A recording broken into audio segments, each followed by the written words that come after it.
The rain hammered against the weathered boards of Hollow Bluff's funeral parlor as Ruth Ellison sat alone in the front pew, her black mourning dress still damp from the burial.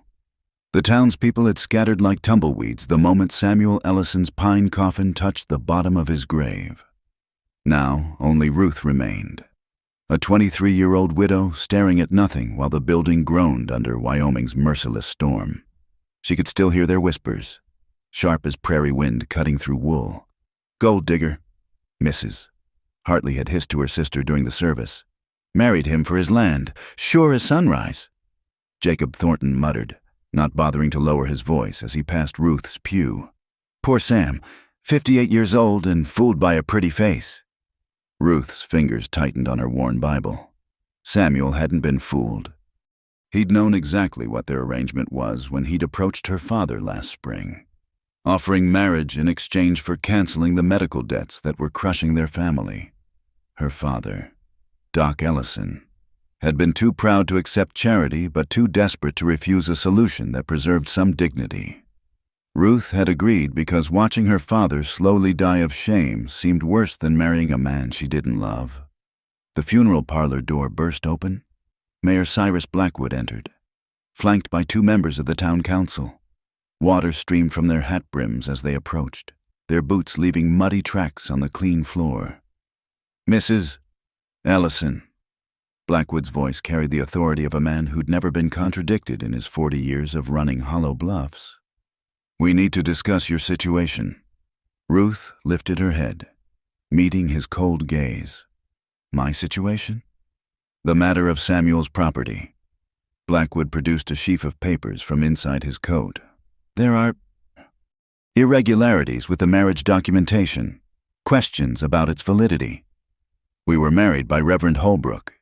You were there, Mr. Blackwood. You signed as witness. Nevertheless, concerns have been raised. The town council has convened and decided it would be best for all parties if you vacated the Ellison ranch within the week." Ruth stood slowly, her legs unsteady. "That's my home. Samuel left it to me. He told me—" "What Samuel told you and what's legal are different matters," interrupted Thomas Garrett, the banker. "Without proper documentation, without children to secure the lineage, your claim is questionable at best." "You mean my claim is inconvenient," Ruth said, surprising herself with the steel in her voice. "Samuel owned the best water rights in the valley. How fortunate that his widow can be so easily displaced." Blackwood's face darkened. "Watch your tongue, girl. This town has been more than generous, allowing you to marry one of our most respected citizens, despite your background." Ruth felt heat rise in her cheeks. Her background, being the daughter of a failed doctor who'd lost patients to cholera, who'd been blamed for deaths he couldn't prevent. The town had turned on her family long before Samuel's proposal offered escape. "1 week," Blackwood repeated. "Be grateful we're allowing you time to gather your things." They filed out, leaving Ruth alone again. She sank back onto the pew, staring at her hands. 1 week. After that, she'd have nothing, no home, no money. Samuel had been kind, but not trusting enough to put funds in her name. She'd have her mother's silver brush, her father's medical books, and the clothes on her back. Thunder crashed overhead as she finally left the funeral parlor. The rain had intensified, turning Main Street into a river of mud. Ruth pulled her thin shawl tighter, hurrying toward the boarding house where she'd taken a room for the funeral. "Murderer!" The word hit her like a physical blow. She turned to see a cluster of women huddled under the Mercantile's awning, the same women who'd smiled at her wedding, who'd complimented her pie at church socials when Samuel was alive. "We know what you did," Catherine Morrison called out. "Samuel was healthy as a horse until you came along. Poisoned him, didn't you?" Another voice joined in. "Just like your father poisoned his patients with his city medicine." Ruth kept walking, rain mixing with tears on her face. She wanted to scream that Samuel had died of a weak heart, that she'd held his hand through the chest pains, had ridden through the night for the doctor. But what was the point? The town had made up its mind the moment she'd become a wealthy widow instead of a dutiful wife. At the boarding house, Mrs.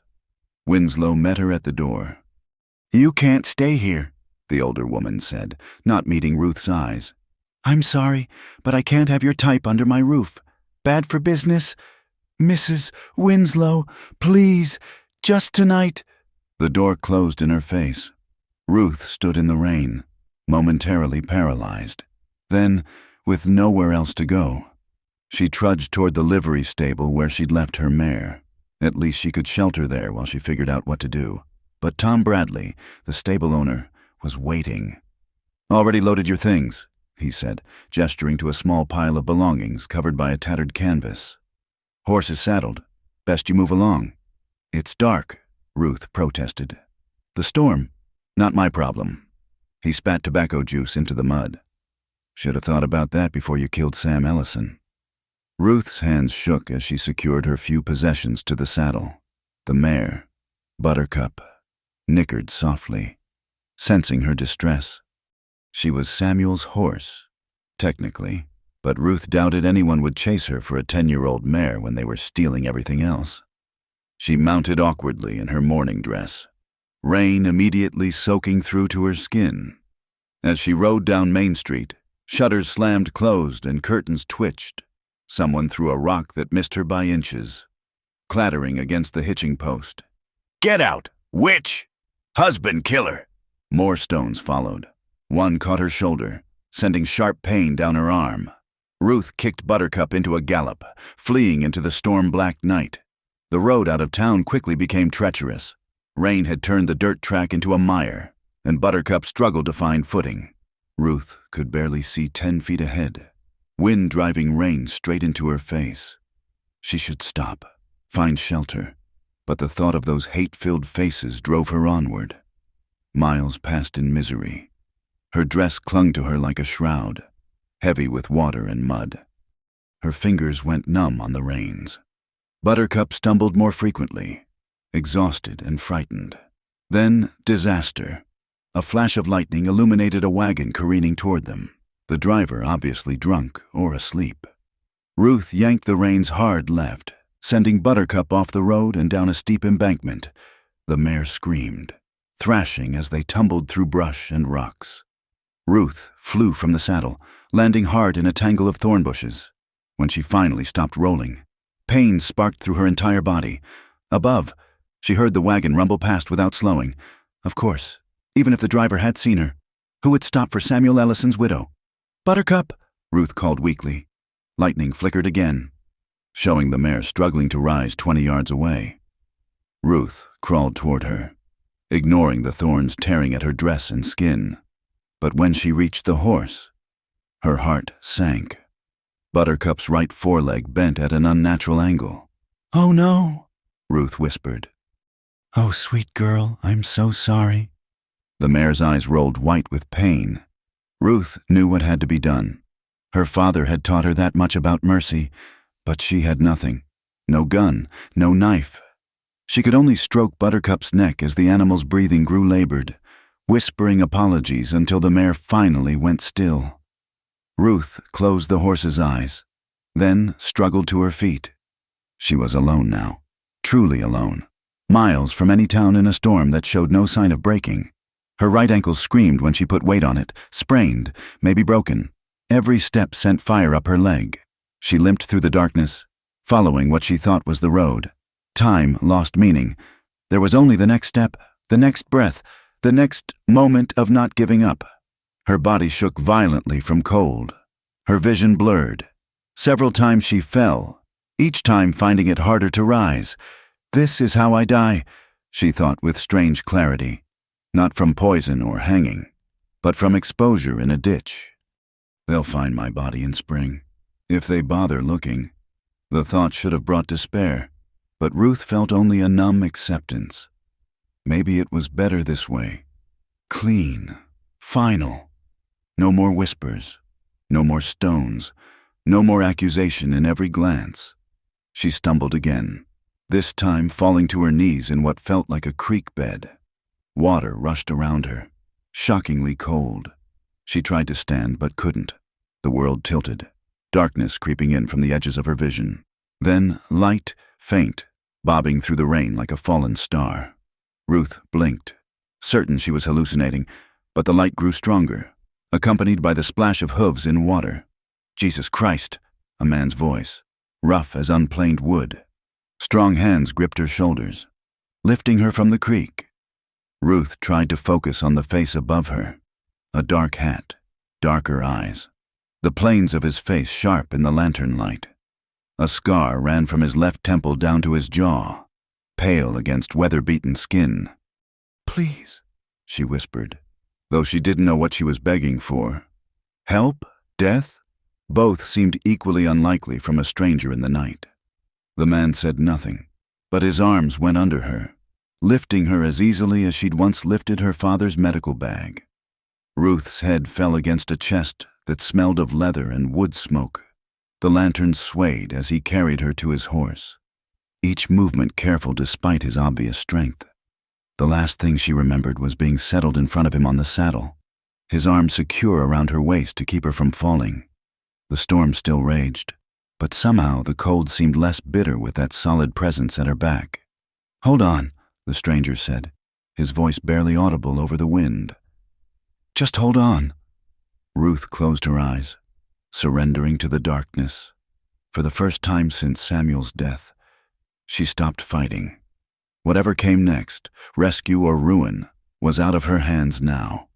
She'd driven as far as she could on her own strength. Now she could only trust in the mercy of a scarred stranger who'd found her dying in a creek, and pray that mercy was something he possessed. Ruth woke to warmth and the smell of pine smoke. For a moment, she couldn't remember where she was. The sensation of being dry and warm was so foreign after the nightmare of the storm. Then memory crashed back. The funeral, the eviction, the accident, the stranger. She opened her eyes carefully. Above her stretched a canvas roof supported by sturdy poles. She lay on a bed of pine boughs covered with blankets that smelled of horse and leather. A small fire crackled nearby, casting dancing shadows on the shelter's walls. "You're awake!" The voice made her flinch. The man sat near the fire, cleaning a rifle with practiced movements. In daylight, or what passed for it in the gray morning, she could see him more clearly. Tall, broad-shouldered, with dark hair that needed cutting. The scar she'd glimpsed was more prominent now, a pale line that transformed what might have been a handsome face into something harder to read. His clothes were well worn but clean, canvas pants, a faded blue shirt, leather vest scarred from use. "Where am I?" Her voice came out as a croak. "About 15 miles northwest of Hollow Bluffs." He didn't look up from his rifle. "Deep enough in the timber that no one's likely to stumble across us?" Us. The word hung in the air, carrying implications Ruth wasn't ready to examine. "You've been out for near a day," he continued. "Fever broke this morning." Ruth tried to sit up, gasping as pain shot through her ankle. The man finally looked at her, his eyes the color of winter bark. "Sprained," he said. "Maybe fractured. Wrapped it best I could, but you'll need to stay off it for a while." "I can't stay here." Ruth pulled the blanket higher, suddenly aware she wore only her chemise. Her torn morning dress hung from a rope near the fire. "I need to..." "Need to what?" His voice held no warmth, but no cruelty either. Just flat curiosity. "Go back to town so they can stone you proper? Find another town where you got money for lodging?" Heat rose in her cheeks. "That's none of your concern, Mr. Cole Mercer." He set the rifle aside, movements deliberate and controlled. "And everything becomes my concern when I pull it out of a creek." Ruth bristled at his tone. "I didn't ask for your help." "No, you were too busy dying to ask for much of anything." He stood, moving to a pack near the shelter's entrance. "There's jerky and hardtack in that tin by your head. Creek water in the canteen. I'll be back before dark." "Wait." But he was already ducking out of the shelter, leaving Ruth alone with the fire and her confusion. She lay back, trying to make sense of her situation. A strange man had saved her life, brought her to his camp, tended her injuries. He hadn't touched her improperly, she could tell that much. But why help her at all? In her experience, men didn't do something for nothing. Hunger finally drove her to investigate the tin. The jerky was tough but edible, The hardtack like eating seasoned wood. Still, it was food, more than she'd had in 2 days. She ate slowly, savoring each bite. The day crawled by. Ruth dozed intermittently, waking to tend the fire with wood from a pile near the entrance. She examined her ankle. Cole had wrapped it expertly with strips of what looked like an old shirt. The swelling was bad, but not as terrible as she'd feared. Late afternoon brought the sound of footsteps. Ruth tensed, looking for anything that might serve as a weapon. But it was only Cole, carrying a dressed rabbit and a handful of wild onions. He nodded at her, then set about preparing the meal with the same quiet efficiency he'd shown with the rifle. Ruth watched, fascinated despite herself by his economy of movement. No wasted gestures, no unnecessary actions. "You know medicine?" she said finally. "Some." He spitted the rabbit over the fire. "Learned what I needed to learn. My father was a doctor. Was. Died last year, cholera." The lie came easily. No need to explain how her father had drunk himself to death after the town turned against him. Cole made a non-committal sound. They sat in silence while the rabbit cooked, the only sounds the pop of the fire and the wind in the pines above. "Why did you help me?" Ruth asked as they ate. Cole chewed thoughtfully before answering. "Would you rather I hadn't?" "That's not an answer. It's the only one you're getting." They finished the meal without speaking. As darkness fell, Cole banked the fire and moved to the far side of the shelter, rolling himself in a blanket with his back to her. The message was clear. She was safe from him. Whatever else might be true, Ruth lay awake long into the night, listening to the forest sounds and Cole's steady breathing. She should be terrified, alone in the wilderness with a stranger. Instead, she felt an odd peace. For the first time in months, maybe years, no one was watching her, judging her, expecting anything from her. She was just Ruth, not the doctor's daughter or the rancher's widow, just a woman trying to survive another day. The next morning brought sunshine in Cole's absence. This time he'd left a note, the handwriting surprisingly neat. "Checking trap lines. Stay put. See." Ruth tested her ankle, finding she could hobble around the shelter if she was careful. She tidied the space, more from habit than necessity, then ventured outside to take care of personal needs. The camp sat in a small clearing surrounded by towering pines. A creek gurgled nearby, probably where Cole got water. The shelter itself was cleverly built, using a natural depression in the hillside for protection. Everything about the setup spoke of someone who'd lived rough for a long time. She was refilling the canteen when she heard horses. Panic seized her. She hobbled back toward the shelter, but it was too late. 3 riders emerged from the trees, and her heart sank. Thomas Garrett from the bank, Sheriff Daniels, and a man she didn't recognize, probably a hired tracker. Well, Garrett said, dismounting. "The grieving widow. Thought you might have drowned in that storm. Come to finish the job." Ruth lifted her chin, refusing to show fear. "Come to bring you back." Sheriff Daniels said. He at least looked uncomfortable. "There's been developments, questions about Sam's death that need answering."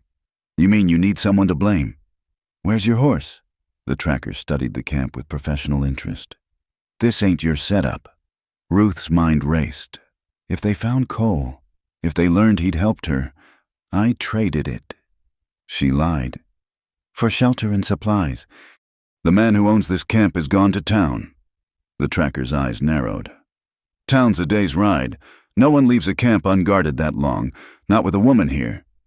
He'd started toward the shelter when Cole stepped out of the trees behind them, rifle casual in his hands, but clearly ready. The men spun, hands moving toward weapons. "Afternoon," Cole said mildly. Ruth had never seen men freeze the way these 3 did, even from across the clearing. She could see recognition dawning on their faces. "Cole Mercer," Sheriff Daniels breathed. "Sheriff." Cole's scarred face remained expressionless. "Boys, something I can help you with?" "We're here for the woman," Garrett said, but his voice had lost its swagger. "Nothing to do with you. The woman's under my protection." Cole shifted the rifle slightly. Makes it everything to do with me. She's wanted for questioning in her husband's death. Daniel said carefully, I've got papers. Don't recall asking about papers. Cole's voice never changed, but something in his stance made all three men step back. The lady's injured. She'll travel when she's healed and not before. Now see here, Mercer, Garrett started. No, you see. For the first time, Cole smiled. It wasn't a pleasant expression. You know who I am. You know what that means. Question is, do you want to find out if the stories are true? The silence stretched taut as a bowstring. Finally, Daniels cleared his throat. When she's healed, she comes in peaceful. Your word on that? My word she'll do what she chooses when she can walk proper. It wasn't the answer they wanted, but apparently it was the best they'd get. The three men mounted up, Garrett shooting Ruth a look that promised retribution. They rode out slowly, and she knew they'd be back, with more men, maybe a marshal. Cole watched until they were out of sight, then turned to her. You didn't mention you were wanted. You didn't mention you were famous. Ruth sank onto a log, legs shaky with reaction. What stories were they talking about? Nothing that concerns you. He leaned the rifle against a tree. They'll be back in force within a week. You need to decide what you're doing before then. Why do you care what I decide? Cole studied her for a long moment. 15 years ago, I watched a mob hang an innocent woman because they needed someone to blame for their troubles, told myself it wasn't my business. He touched his scar absently. Got this trying to cut her down after they rode off. Too late to matter. Ruth's throat tightened. Was she someone to you? My mother. The words hung between them like a bridge. Ruth understood now. Not everything, but enough. He'd saved her because he couldn't save another woman long ago. She was his shot at redemption.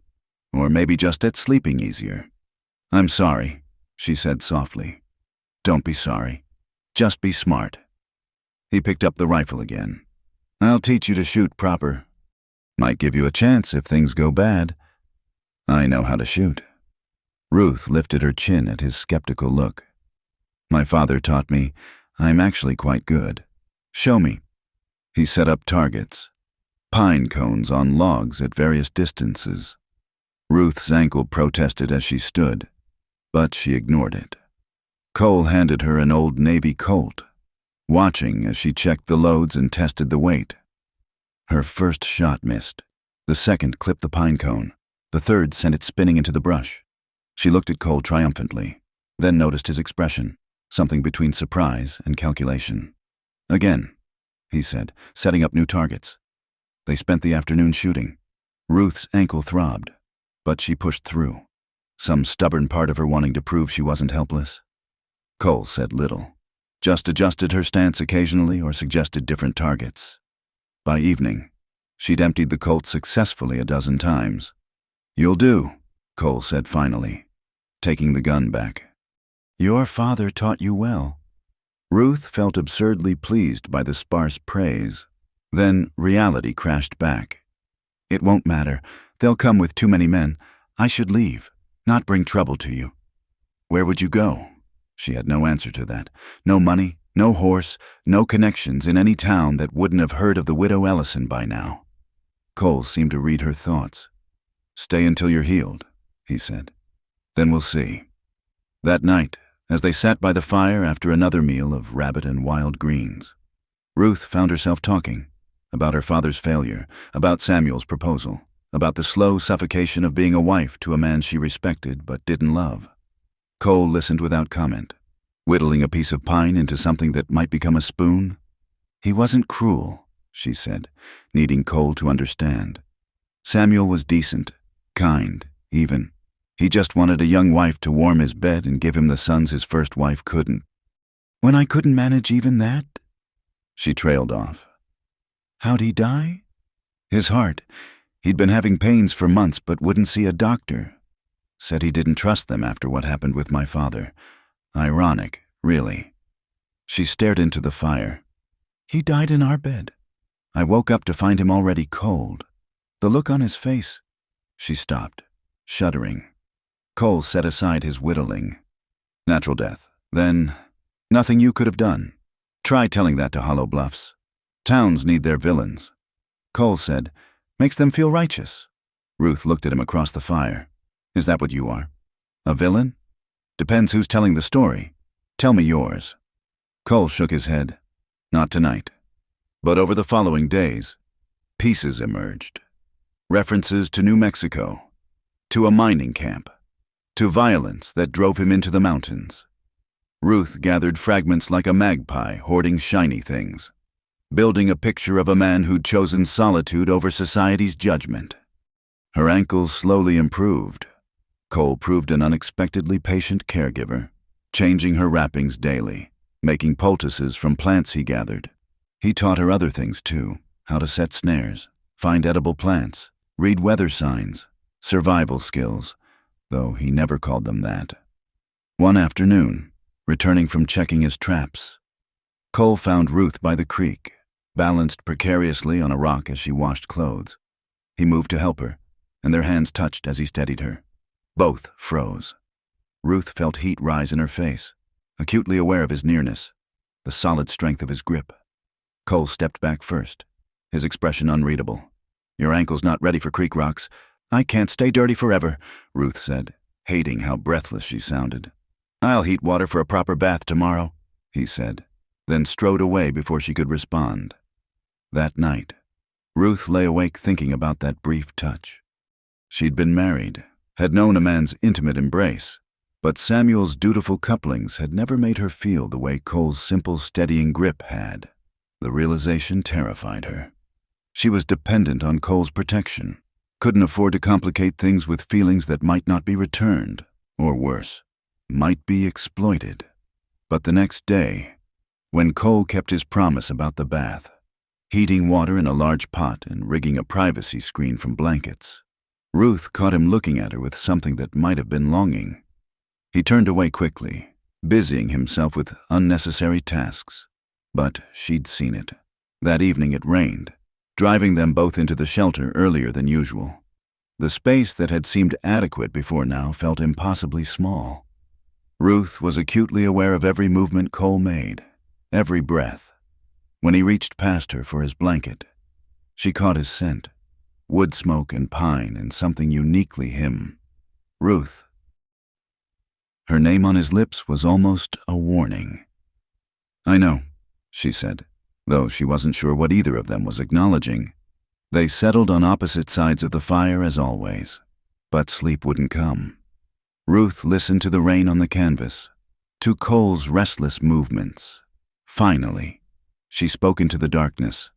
That woman, your mother, what was she accused of? A long pause. Then, stealing. She took bread from the general store to feed us. Owner wanted to make an example. For bread? For being Apache? For marrying a white man? For existing where she wasn't wanted? His voice was flat, controlled. The bread was just an excuse. Ruth's heart ached for the boy he'd been, watching such horror. Your father? Dead in a mine collapse 2 months before. Why she was desperate enough to steal. And you, after, learned to take care of myself. Learned what happens to people who can't. Another pause. Learned to recognize a mob gathering before they know it themselves. Ruth understood then why he'd been in the storm that night, why he'd been watching the roads from Hollow Bluffs. He'd been expecting someone like her, a scapegoat fleeing into the darkness. She should feel manipulated, but instead felt only a strange gratitude. Thank you, she whispered. For what? For being there, for caring enough to look. She heard him shift, perhaps turning toward her in the darkness. Get some sleep, Ruth. Tomorrow we start working on your shooting stance. You pull to the right when you're tired.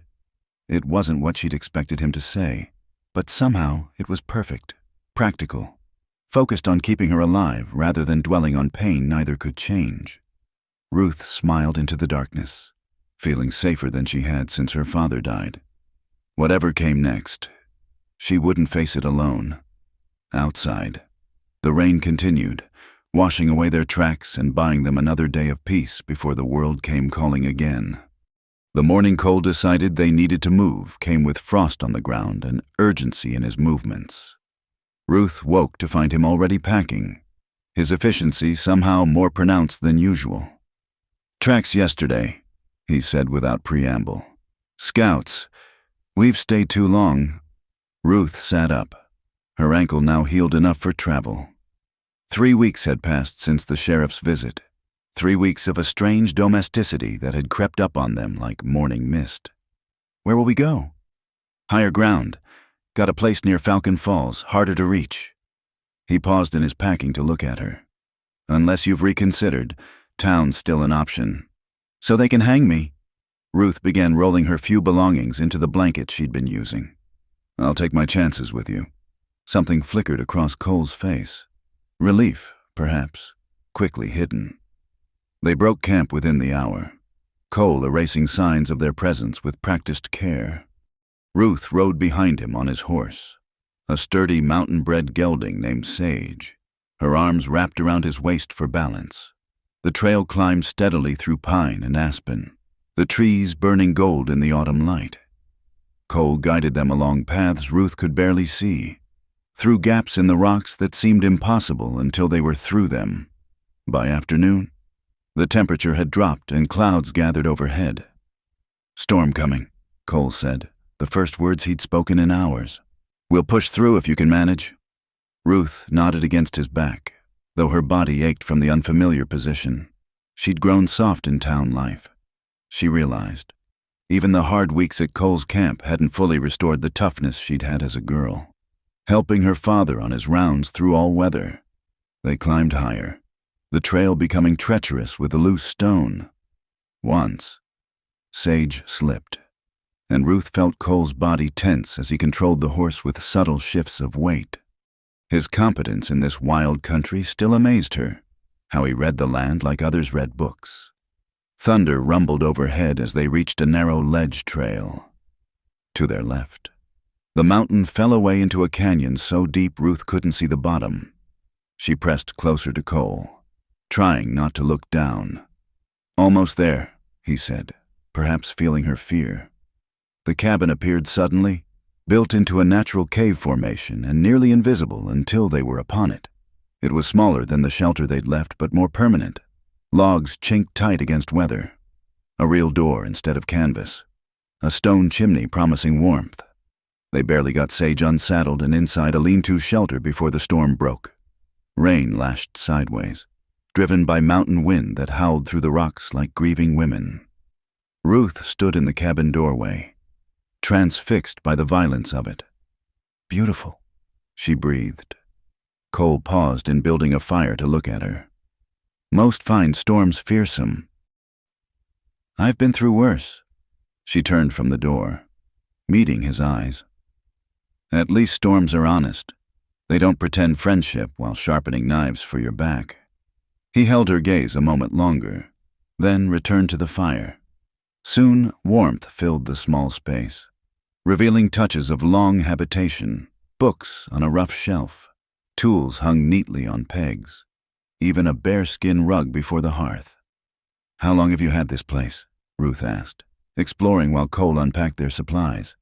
6 years, give or take. Built it after—" He stopped, jaw tightening. "After New Mexico." Cole's hand stilled on the package he was opening. "You've been listening to my rambling. You don't ramble. You drop words like breadcrumbs, and yes, I've been gathering them." Ruth sat on a 3-legged stool near the fire.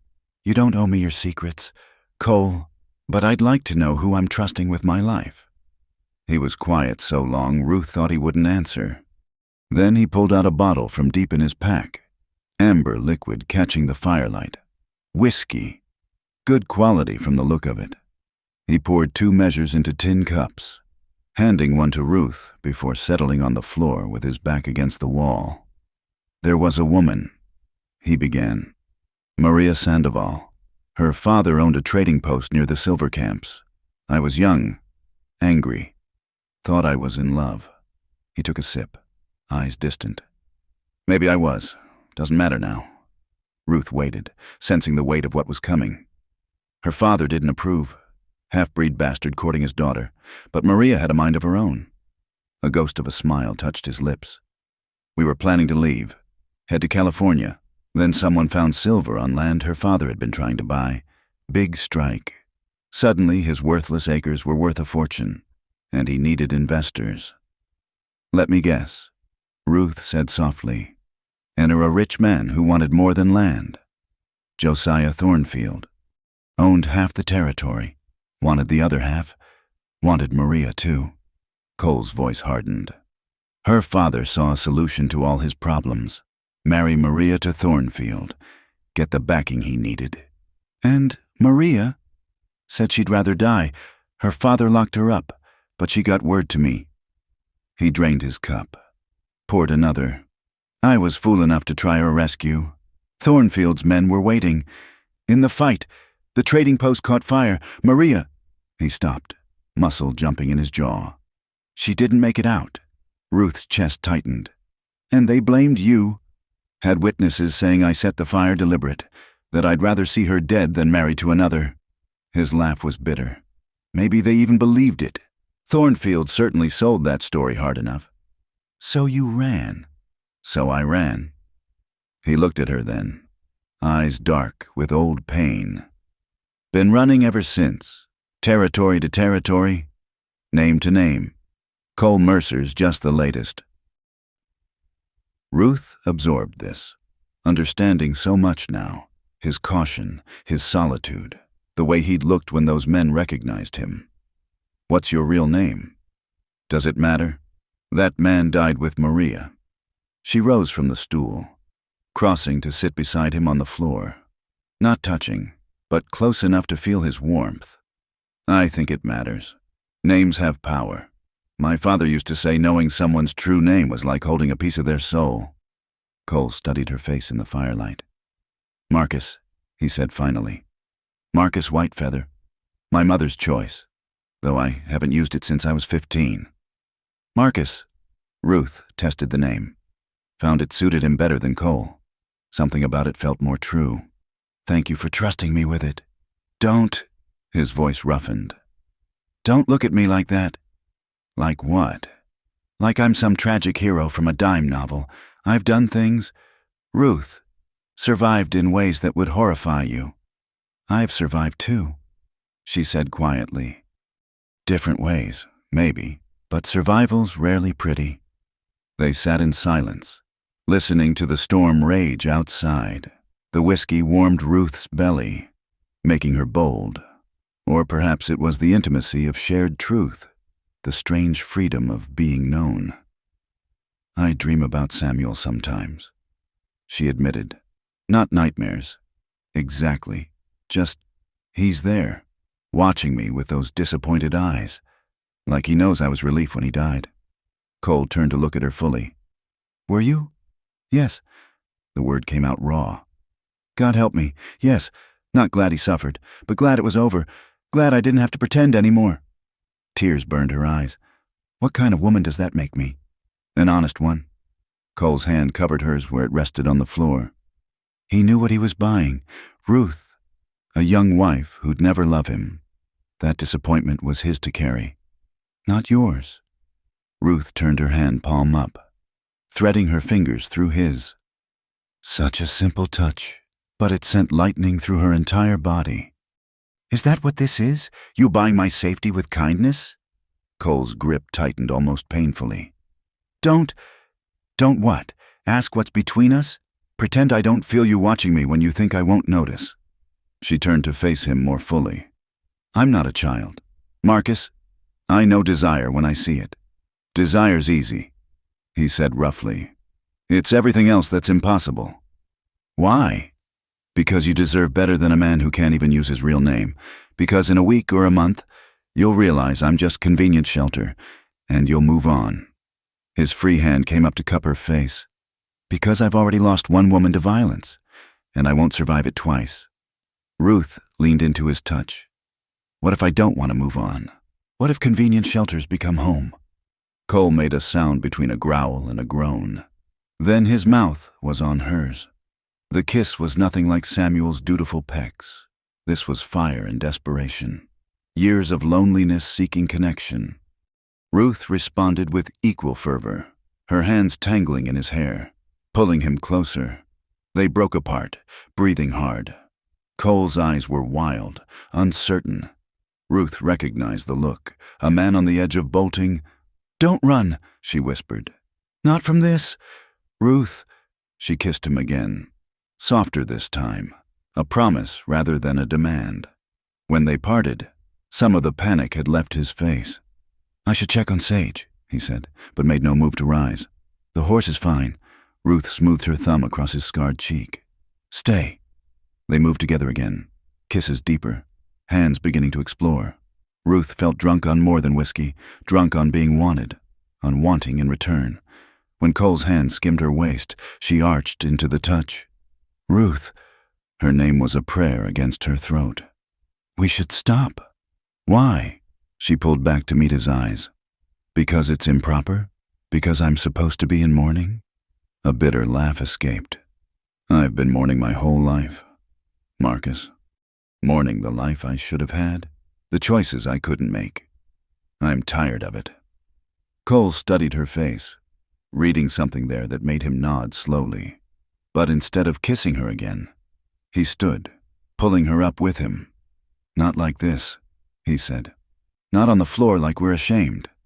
He led her to the narrow bed in the corner, sitting her down gently. "And not tonight.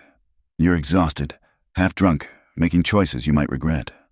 Frustration flared. "Don't tell me what I'll regret." He silenced her with a finger to her lips. "Tomorrow, if you still want this, we'll talk. But tonight, just let me hold you. Let that be enough." Ruth wanted to argue, but the gentleness in his voice undid her. She nodded, suddenly feeling the bone-deep weariness of the day's travel.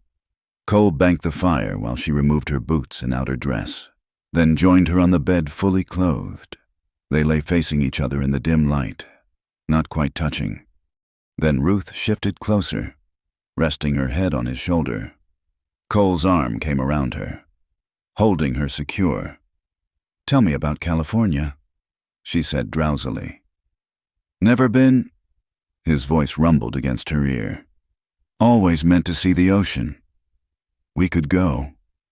The words slipped out before she could stop them. "After winter.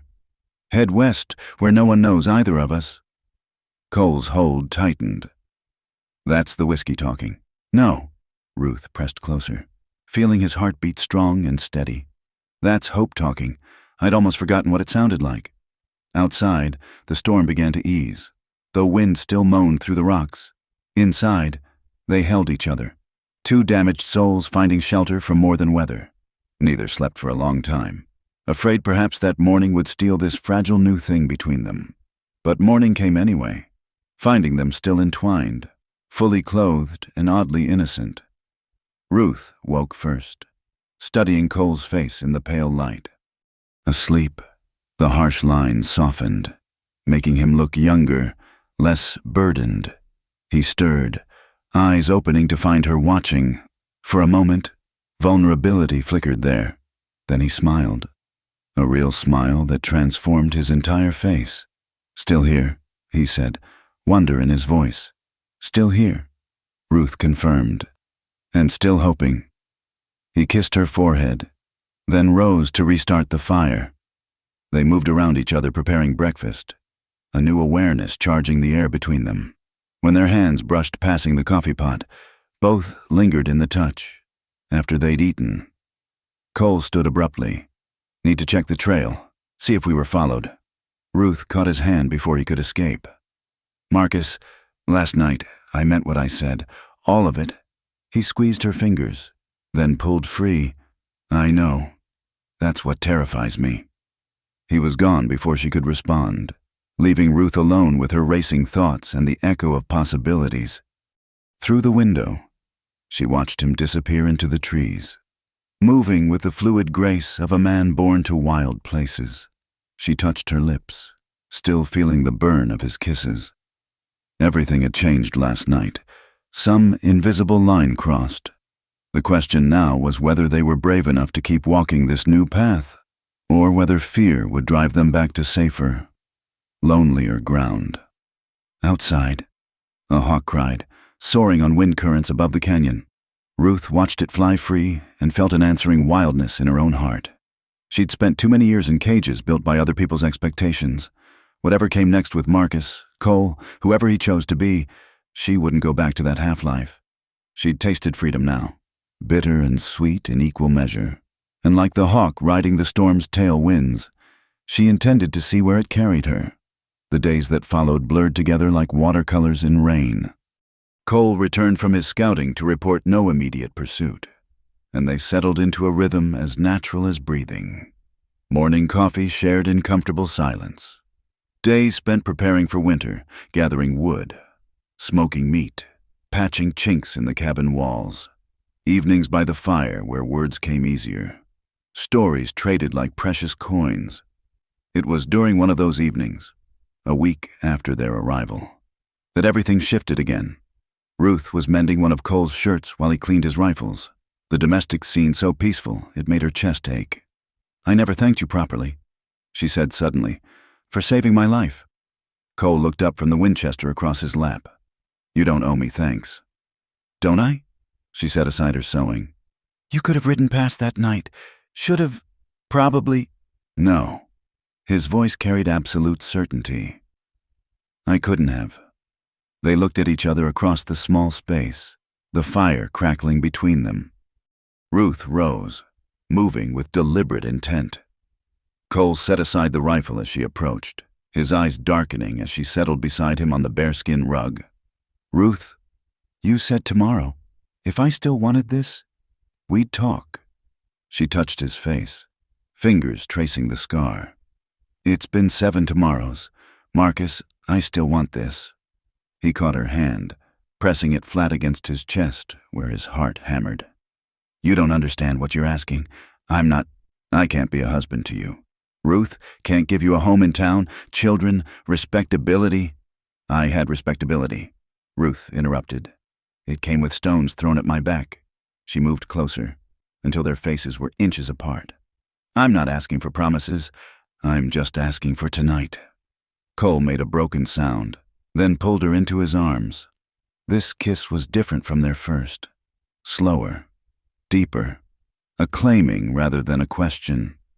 Ruth melted against him, hands fisting in his shirt as years of loneliness and want crashed over her like a flood.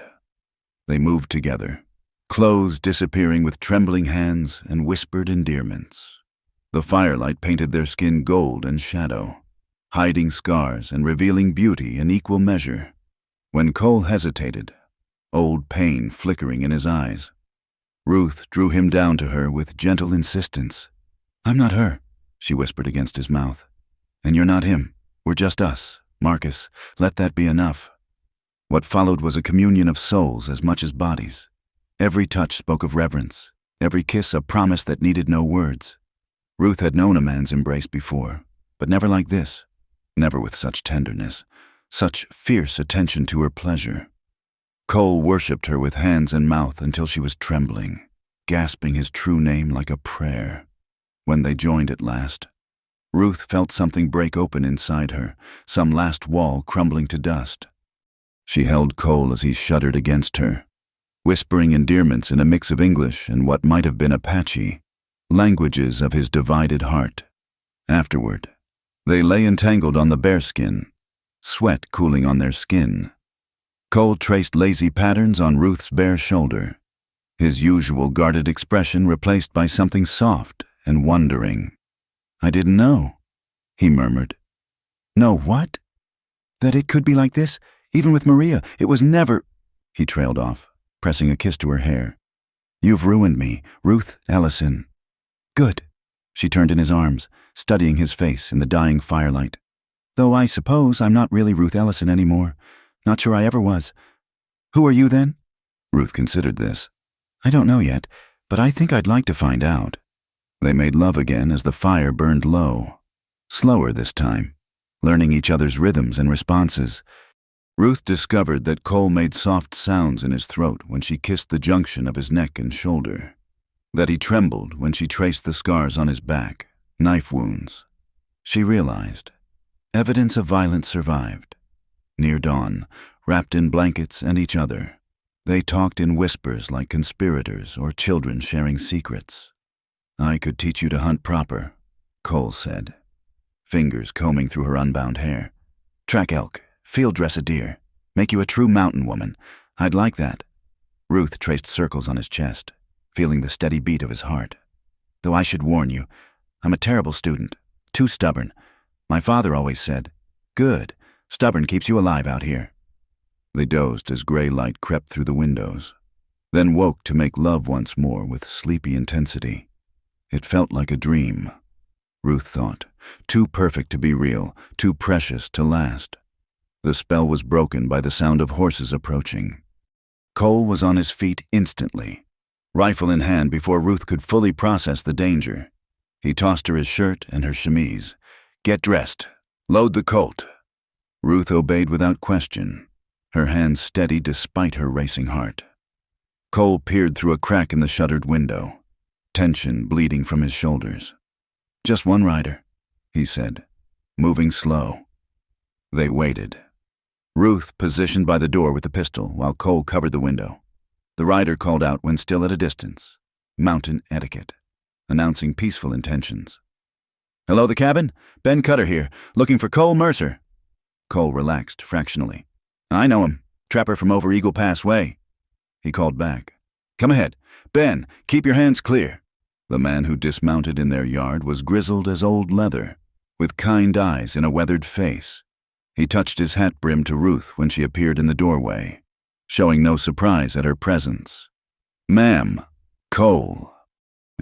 He accepted the cup of coffee Ruth offered, warming his hands. "Wish I was here social, but I got news needs telling." Cole leaned against the doorframe. "Spit it out, then.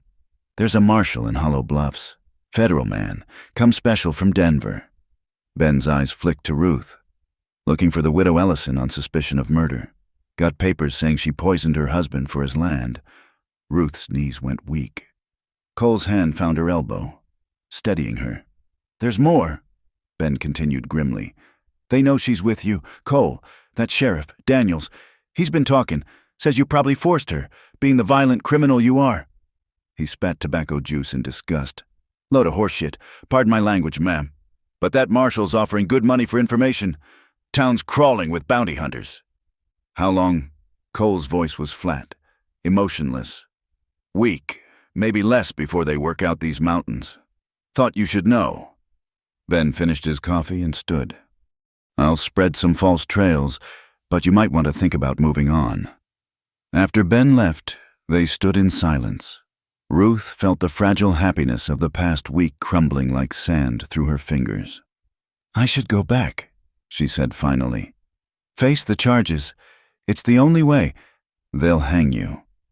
Cole turned her to face him, hands gripping her shoulders. "Federal marshal means they've already decided you're guilty. The trial's just for show." "Then what do we do?" Cole was quiet for a long moment. "Then we run. Together. Head south into the territories where federal papers don't mean much." "You'd do that? Leave everything behind for me?" "Ruth." He cupped her face in his hands.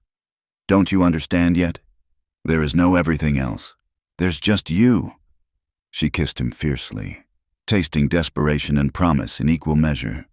When they broke apart, both were breathless. "We'll need supplies," she said, practical even through her tears. "Food, ammunition. I've got caches hidden. We can be ready to ride in 2 days." Cole's mind was already working, planning routes and contingencies. "But Ruth, this means really running. No towns, no comfort, just wilderness and each other until we're far enough away to breathe." "I've already lived in towns," Ruth said. "I've had comfort. Neither kept me safe." She pressed close to him, feeling his solid warmth. "I choose wilderness. I choose you." They spent the next day in preparation, Cole showing her his hidden supplies, teaching her to pack for speed and silence. That night, knowing it might be their last in the relative safety of the cabin, they made love with desperate tenderness. Ruth memorized the feel of him, the texture of scars under her fingers, the way he breathed her name against her throat, the fierce gentleness of his hands. "Whatever happens," she whispered in the darkness, I want you to know. This week with you has been more real than my entire life before. Cole's arms tightened around her.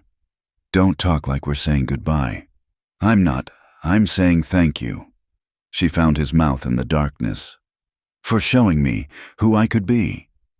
The second morning dawned clear and cold. They were loading the last supplies when Cole suddenly pushed Ruth behind him. Rifle coming up.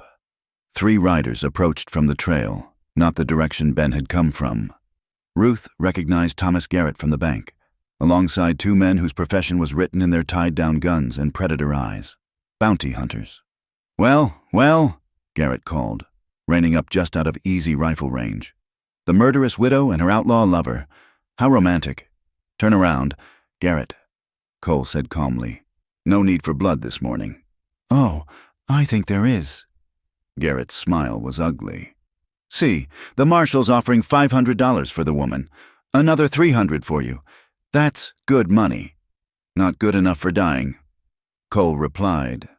One of the bounty hunters, a thin man with dead eyes, spoke up. You're fast, Mercer, but you ain't faster than 3 guns. Hand over the woman, maybe we let you ride out. Counteroffer, Cole said. You turn around now. You keep breathing. Ruth felt the tension ratchet higher, violence hanging in the air like smoke. Her hand found the Colt at her hip, Samuel's gun that had become hers. Without taking her eyes off the riders, she moved slightly to Cole's left, giving herself a clear shot. Brave little thing, the second bounty hunter drawled. Shame to put holes in something so pretty. The shame, Ruth said, surprising herself with her steady voice, would be in how many of you I take with me. Garrett's horse shifted nervously. Now see here. The thin bounty hunter went for his gun. Time slowed to honey. Cole's rifle cracked. Ruth's Colt bucked in her hand.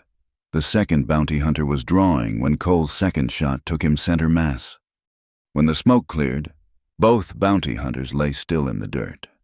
Garrett sat frozen on his horse, face pale as parchment, a spreading stain on his shoulder where Ruth's bullet had found him. You shot me, he gasped. You actually shot me. You're lucky she didn't aim for your heart, Cole said, already moving to collect the dead men's weapons. Though I'm not sure you have one. Now get out of here before I finish what she started. Garrett wheeled his horse, galloping back down the trail.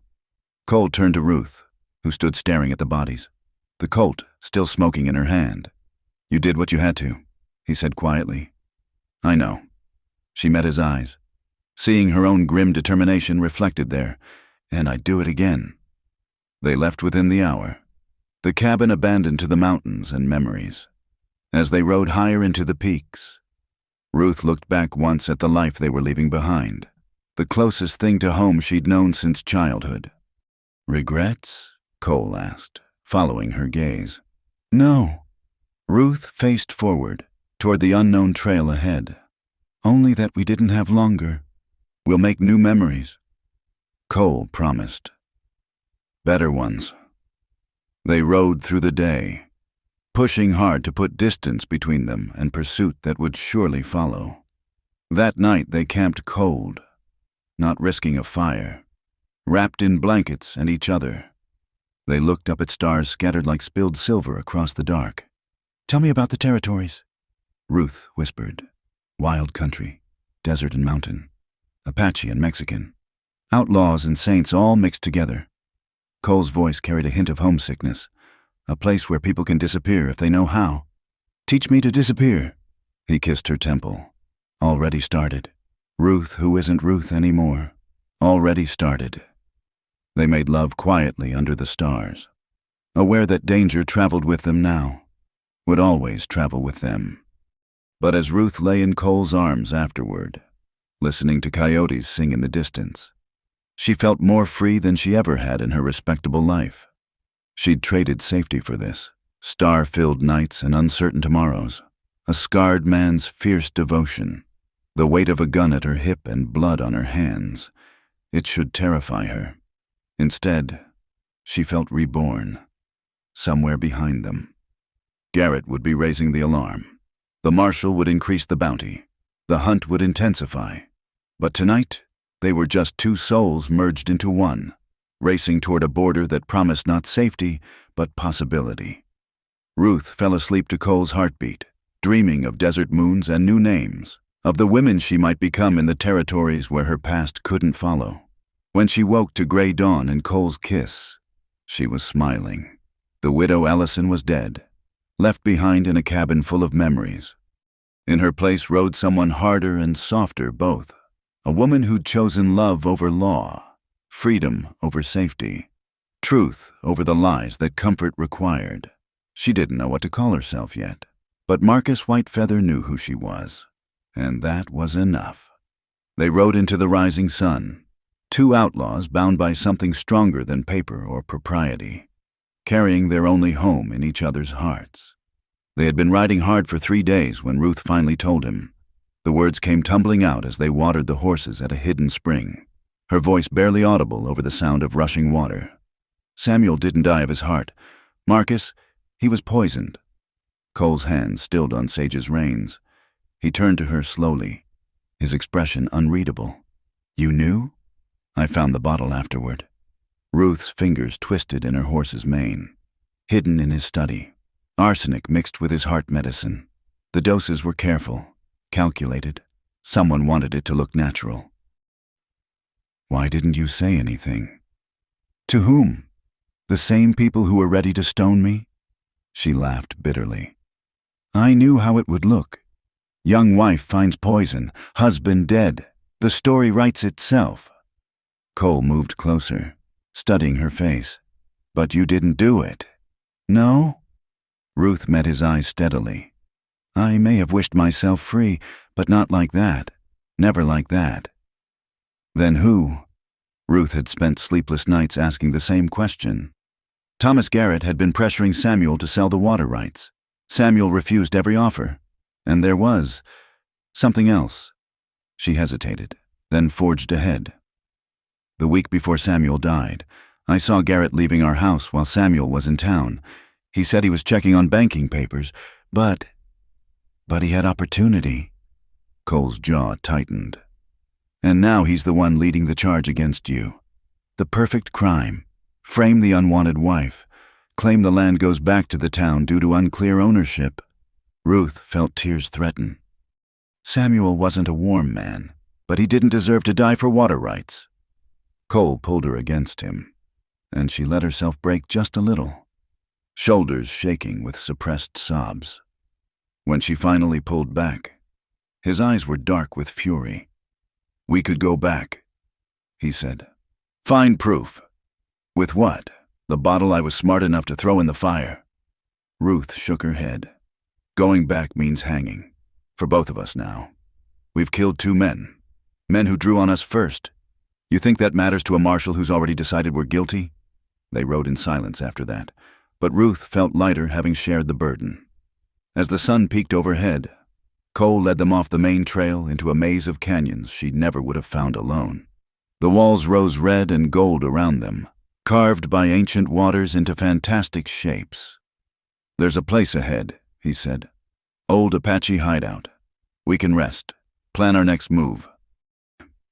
The hideout turned out to be a series of connected caves, invisible from below. Cole had clearly used them before. Supplies were cached in the depths, including blankets and preserved food. A tiny spring seeped from the rock, providing fresh water. As they unsaddled the exhausted horses, Ruth noticed Cole favoring his left side. You're hurt. It's nothing. But when she pulled his shirt aside, she found a bullet graze along his ribs, the wound red and angry looking. When? That thin bastard was faster than I thought. He tried to pull away, but Ruth held firm. Sit, she commanded, surprising them both with her tone. I may not be my father, but I learned enough. She cleaned the wound with water from the spring, then applied a poultice from the medical supplies in her saddlebags, one of the few things she'd grabbed from the cabin. Cole sat still under her ministrations, watching her face. You're different, he said quietly. Different how? Stronger, harder. His hand caught hers. I'm sorry for that. Don't be. Ruth secured a bandage around his ribs. I was soft because I could afford to be. Now I can't. She met his eyes. I won't break. Marcus, not from this. That night they made camp deep in the caves, finally safe enough for a small fire. As they shared a meal of jerky and journey bread, Cole spread a map between them. 2 choices, he said. South through Apache territory into Mexico, or west toward California. South is faster but more dangerous. West means crossing the Mojave. What about the territories? You mentioned... Changed my mind.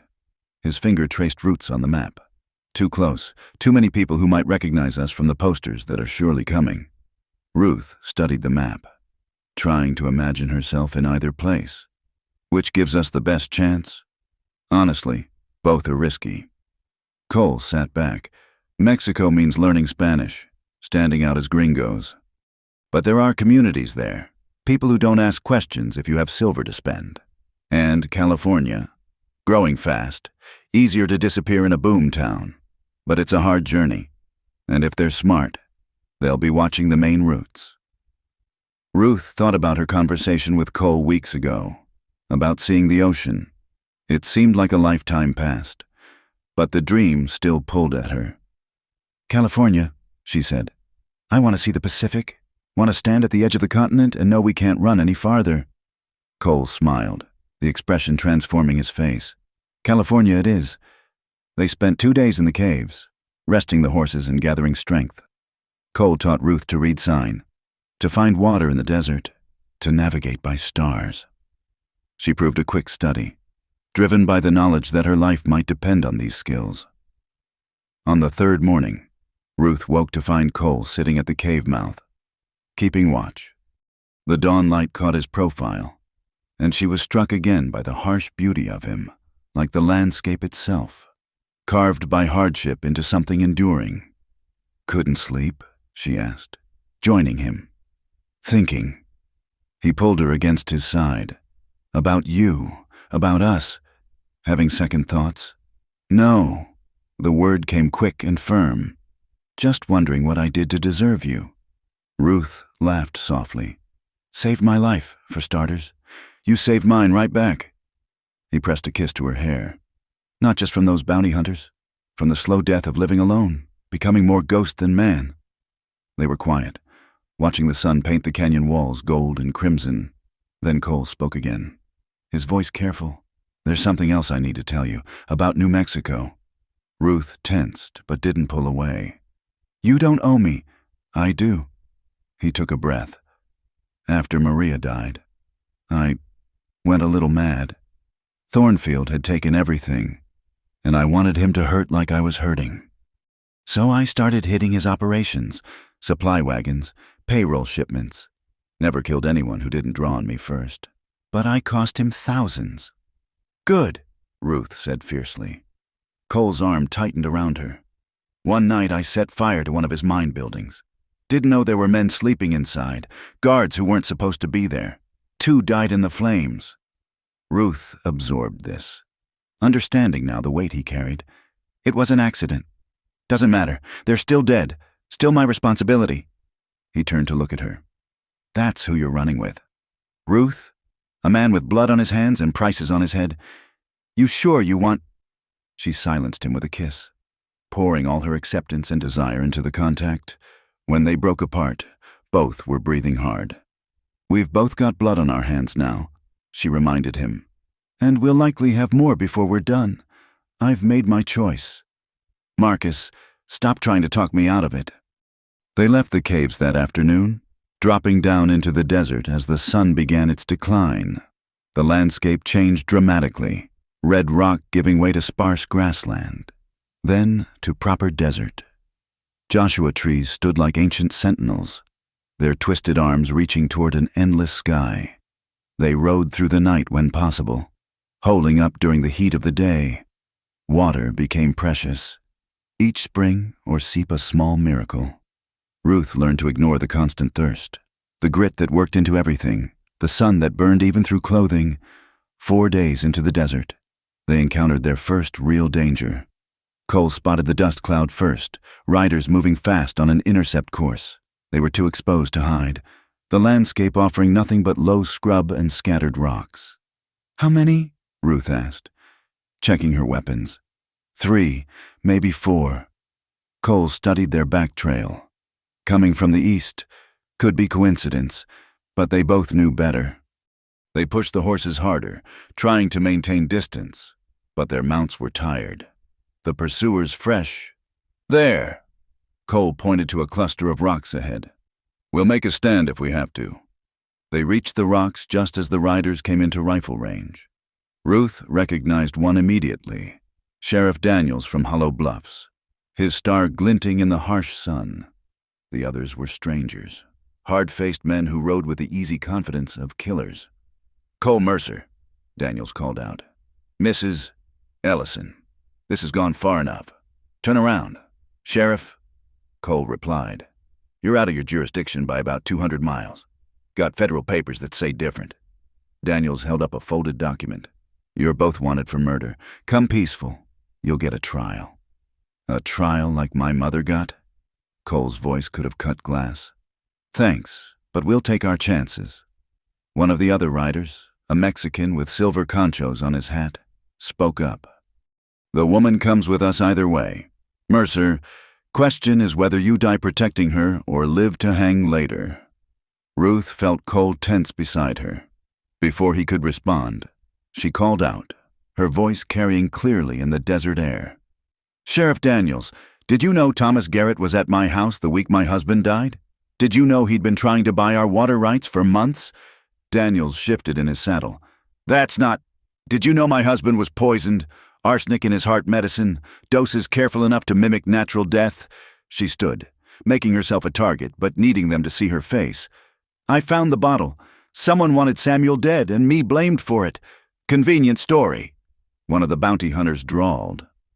"The truth often is inconvenient." Ruth shot back. "Ask yourself who benefits from my husband's death. Not me. I've lost everything. But Garrett and his investors get the best water rights in the valley." She could see doubt flickering across Daniel's face. He was a decent man. She'd always thought, just overwhelmed by stronger personalities. But the bounty hunters were already moving, spreading out to flank the rocks. "Enough talk," the Mexican said. "We take them now." The fight was brief and vicious. Cole dropped one bounty hunter with his first shot, but the others were already moving. Ruth fired at the Mexican, missing as he dove from his horse. Then they were among the rocks, and everything became chaos. A bullet chipped stone inches from Ruth's head. She fired back, catching a glimpse of movement. Someone cried out, hit but not down. Cole was suddenly there, pushing her behind better cover as bullets whined overhead. "Daniels is circling left," he said. "The Mexican went right. One's down. One's wounded." Ruth reloaded with shaking hands. "What do we do?" "Give them something to think about." Cole pulled something from his saddlebag. "Dynamite," she realized with shock. Old mining trick. He lit the fuse and lobbed it toward the Mexican's position. The explosion shook the ground, sending rock shrapnel flying. In the confusion, Cole grabbed Ruth's hand. "Run! Now!" They sprinted for the horses, Ruth's heart hammering against her ribs. A shot rang out, Daniels firing but missing in the dust and chaos. They reached Sage and Ruth's mare, swinging into saddles as more shots cracked around them. "Ride!" Cole shouted. "Don't look back!" They galloped into the desert, horses straining, the shouts of pursuit fading behind them. When they finally slowed, miles later, both animals were lathered and blowing hard. "We can't keep this up," Ruth gasped. "The horses—" "I know." Cole scanned the horizon. "There's a trading post about 10 miles west. Man who runs it owes me. We can switch horses, get supplies. Won't they track us there? Probably." His smile was sharp as a blade. "But Francisco's got no love for bounty hunters. We'll be gone before they sort out his creative directions." They reached the trading post as the sun touched the horizon, painting the desert in shades of blood and gold.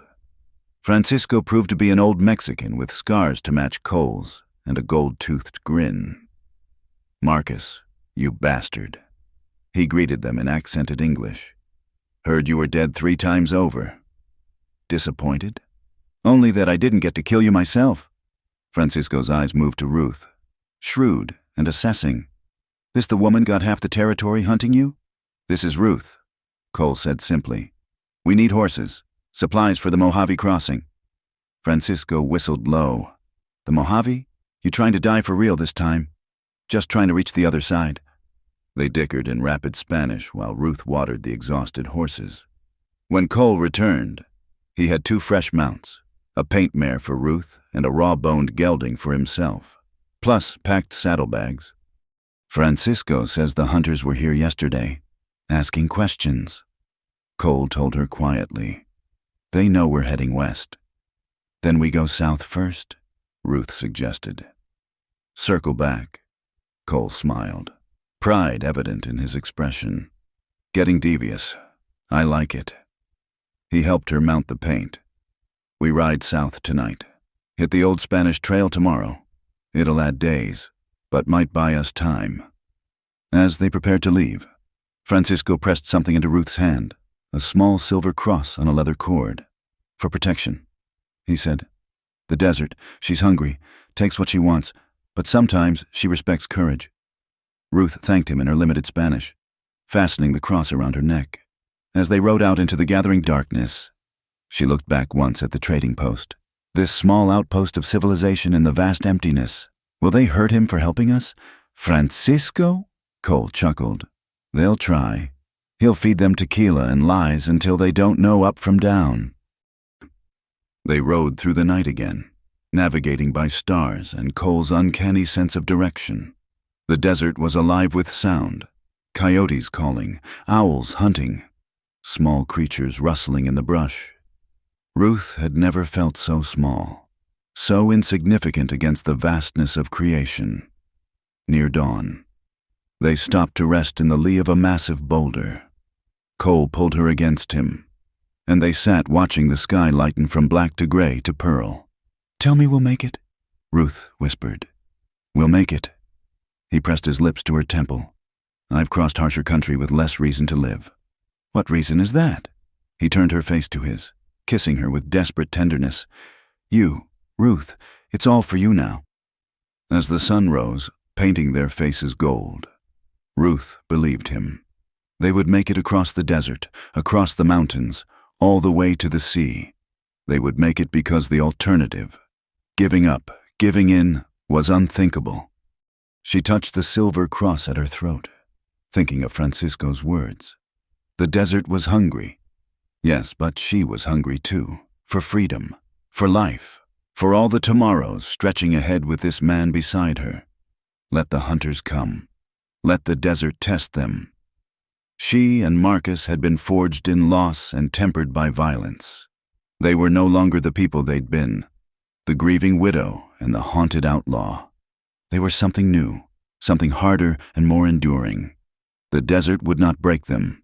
Nothing would, as long as they faced it together. The town of Cedar Ridge sprawled across the valley like a promise, or a trap. After 2 weeks in the desert, Ruth barely recognized the woman who stared back from her reflection in the horse trough, sun-darkened, lean as wire, with eyes that had seen too much. We need supplies, Cole said quietly beside her.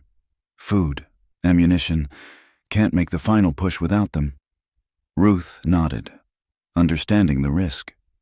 Towns meant people, and people meant recognition, but they were down to their last handful of jerky, the water running low despite Cole's skill at finding springs. I'll go, she said. They're looking for us together, not a woman alone. No, the word came sharp and immediate. Marcus, be practical. I can wear a bonnet, play the traveler's wife. You can't hide that scar. They argued in whispers, but Ruth won. An hour later, she rode into Cedar Ridge alone, her hair pinned up properly for the first time in weeks, wearing a dress they'd bought from a Mexican trader family they'd encountered days before. The disguise felt strange after so long in trail clothes, but she forced herself to move with the measured steps of a respectable woman. The general store was busy with afternoon customers. Ruth kept her head down, gathering supplies with careful efficiency. Ammunition hidden beneath flour sacks, dried beans and salt pork, medical supplies she prayed they wouldn't need. "Traveling far?" the shopkeeper asked, tallying her purchases. "California," Ruth replied, affecting a slight drawl she'd learned from a Texas woman in Hollow Bluffs. "Meeting my husband. He's securing land for us. Dangerous country for a woman alone." "I have protection," she said, letting her hand rest briefly on the Colt now hidden beneath her skirt. The gesture was calculated, enough to discourage questions without inviting suspicion. She was loading the supplies onto the pack mule she'd purchased when she heard it. Her name, carried on the wind from the saloon across the street. Ellison woman killed her husband certain as sunrise. Heard she took up with that half-breed killer Mercer. Ruth forced herself to continue working, fingers steady despite her racing heart. The speakers emerged from the saloon. 2 cowboys, drunk despite the early hour. $500. One continued, "That's what they're offering now. Hell, I'd turn in my own mother for that much." They passed close enough that Ruth could smell the whiskey. She kept her face averted, praying the bonnet's brim would hide her features. The men stumbled on, still discussing her crimes and the reward for her capture. Ruth finished loading and left town at a measured pace, every instinct screaming at her to gallop. Only when Cedar Ridge disappeared behind a rise did she allow the fear to show, spurring the horses to speed. Cole was waiting where she'd left him, tension bleeding from his shoulders when she appeared. "Trouble? They've raised the bounty." She dismounted into his arms, allowing herself a moment of weakness. $500. We're rich, apparently. Rich and hunted. He checked the supplies, nodding approval at her selections. "Any sign of pursuit?" "No, but Marcus..." She pulled back to meet his eyes. "They know we're together. Know we're heading west. It's only a matter of time." That night they camped in a box canyon, hidden from casual view. As they shared a meal better than any in recent memory, Cole spread the map again. 3 days to the border crossing, he said. Then we're in California proper, still dangerous, but different jurisdiction. Will that matter if the bounty's high enough? Maybe not, but it gives us options. He traced a route with one finger. "I know people in Los Angeles, men who owed my mother's people debts. They might help." Ruth studied his face in the firelight. "Tell me about her. Your mother." Cole was quiet so long she thought he wouldn't answer. Then, her name was Morning Star, Apache on her mother's side, Mexican on her father's, beautiful in a way that made men stupid. His smile held bitter memory. She tried to fit into my father's world, but they never let her forget what she was. "Did she teach you her language?" "Some. Enough to get by." He spoke a few words, the unfamiliar syllables rolling off his tongue like water. "She used to say I had to be twice as good as white men to be considered half as worthy." "Is that why you're so..." Ruth searched for the word. "Controlled?" "Careful. You mean..." Cole pulled her against him. "Maybe. Or maybe I learned that letting anger rule gets people killed." His arms tightened, like it almost got you killed. They made love that night with desperate urgency. Aware that each time might be the last, Ruth had never imagined she could want someone so fiercely. That desire could be sharp as hunger, necessary as breath. When Cole moved over her, into her, she bit his shoulder to muffle her cries, tasting salt and need. Afterwards, they lay entwined, listening to coyotes sing beyond the canyon walls. Ruth traced patterns on Cole's chest, feeling his heartbeat slow from racing to steady. "I've been thinking," she said, "about if we make it to California." "When," he corrected. "When we make it. When." She smiled against his skin. "I want to use my maiden name, Ruth Mitchell. Start fresh. No ties to Samuel or Hollow Bluffs." "Ruth Mitchell." Cole tested the name. "And me. You could stay, Marcus, or choose something new." She rose on one elbow to look at him. "We could be anyone out there. Ranchers, shopkeepers. I could teach school or keep books." You could raise horses. Is that what you want? Ordinary life? Ruth considered. I want life, period. Ordinary sounds like paradise after this. They broke camp before dawn, pushing hard across increasingly difficult terrain. The desert gave way to scrubland, then to proper mountains. The horses labored up steep trails, following paths that seemed impossibly narrow. On the second day, disaster struck. Ruth's horse spooked at a rattlesnake, rearing and twisting. She fought for control, but the path crumbled beneath them. Horse and rider tumbled down the slope in a cascade of rock and dust. Cole's shout followed her down. Ruth hit hard, rolling, trying to protect her head. When she finally stopped, her entire body screamed in protest. Above, she heard Cole scrambling down, heedless of his own safety. Ruth, don't move! She tried to answer but could only groan. Cole reached her, hands impossibly gentle as he checked for injuries. My ankle, she managed. Again. But when Cole carefully removed her boot, they both saw it was worse than before. The joint was already swelling, the angle wrong. Broken, he said grimly. We need to set it. The pain when he manipulated the bones back into place nearly made her black out. Ruth bit down on the leather strap he offered, tears streaming. When it was done, she lay panting, nauseated. The horse? Cole's expression was answer enough. Ruth closed her eyes. Grief for the poor animal mixing with despair at their situation. We can't stay here, she said. They'll find us. You can't ride like this. Then leave me. The words tasted like ash. Take Sage and run. You can make California. Start over. Stop!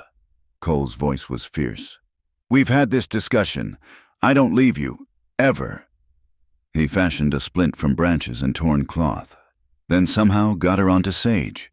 She rode in front of him, his arm secure around her waist, while the pack mule carried their supplies. Progress was agonizingly slow. By nightfall, Ruth was feverish, her ankle throbbing in time with her heartbeat. Cole found shelter in a shallow cave, building a small fire despite the risk. Drink, he ordered, holding a cup of willow bark tea to her lips. Ruth obeyed, then caught his hand. I'm slowing you down. You're keeping me human. He kissed her forehead. Rest, I'll keep watch. She drifted in and out of consciousness, dreams mixing with reality. Sometimes she was back in hollow bluffs, stones flying. Sometimes she was in the cabin with Cole, safe and whole. Once she woke to find him changing her bandages, his touch infinitely careful. How bad? She whispered.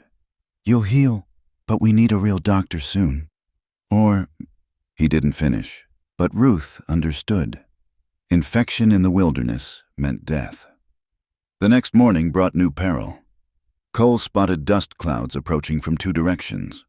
They were being boxed in. Can you shoot? He asked, helping her to a defensive position.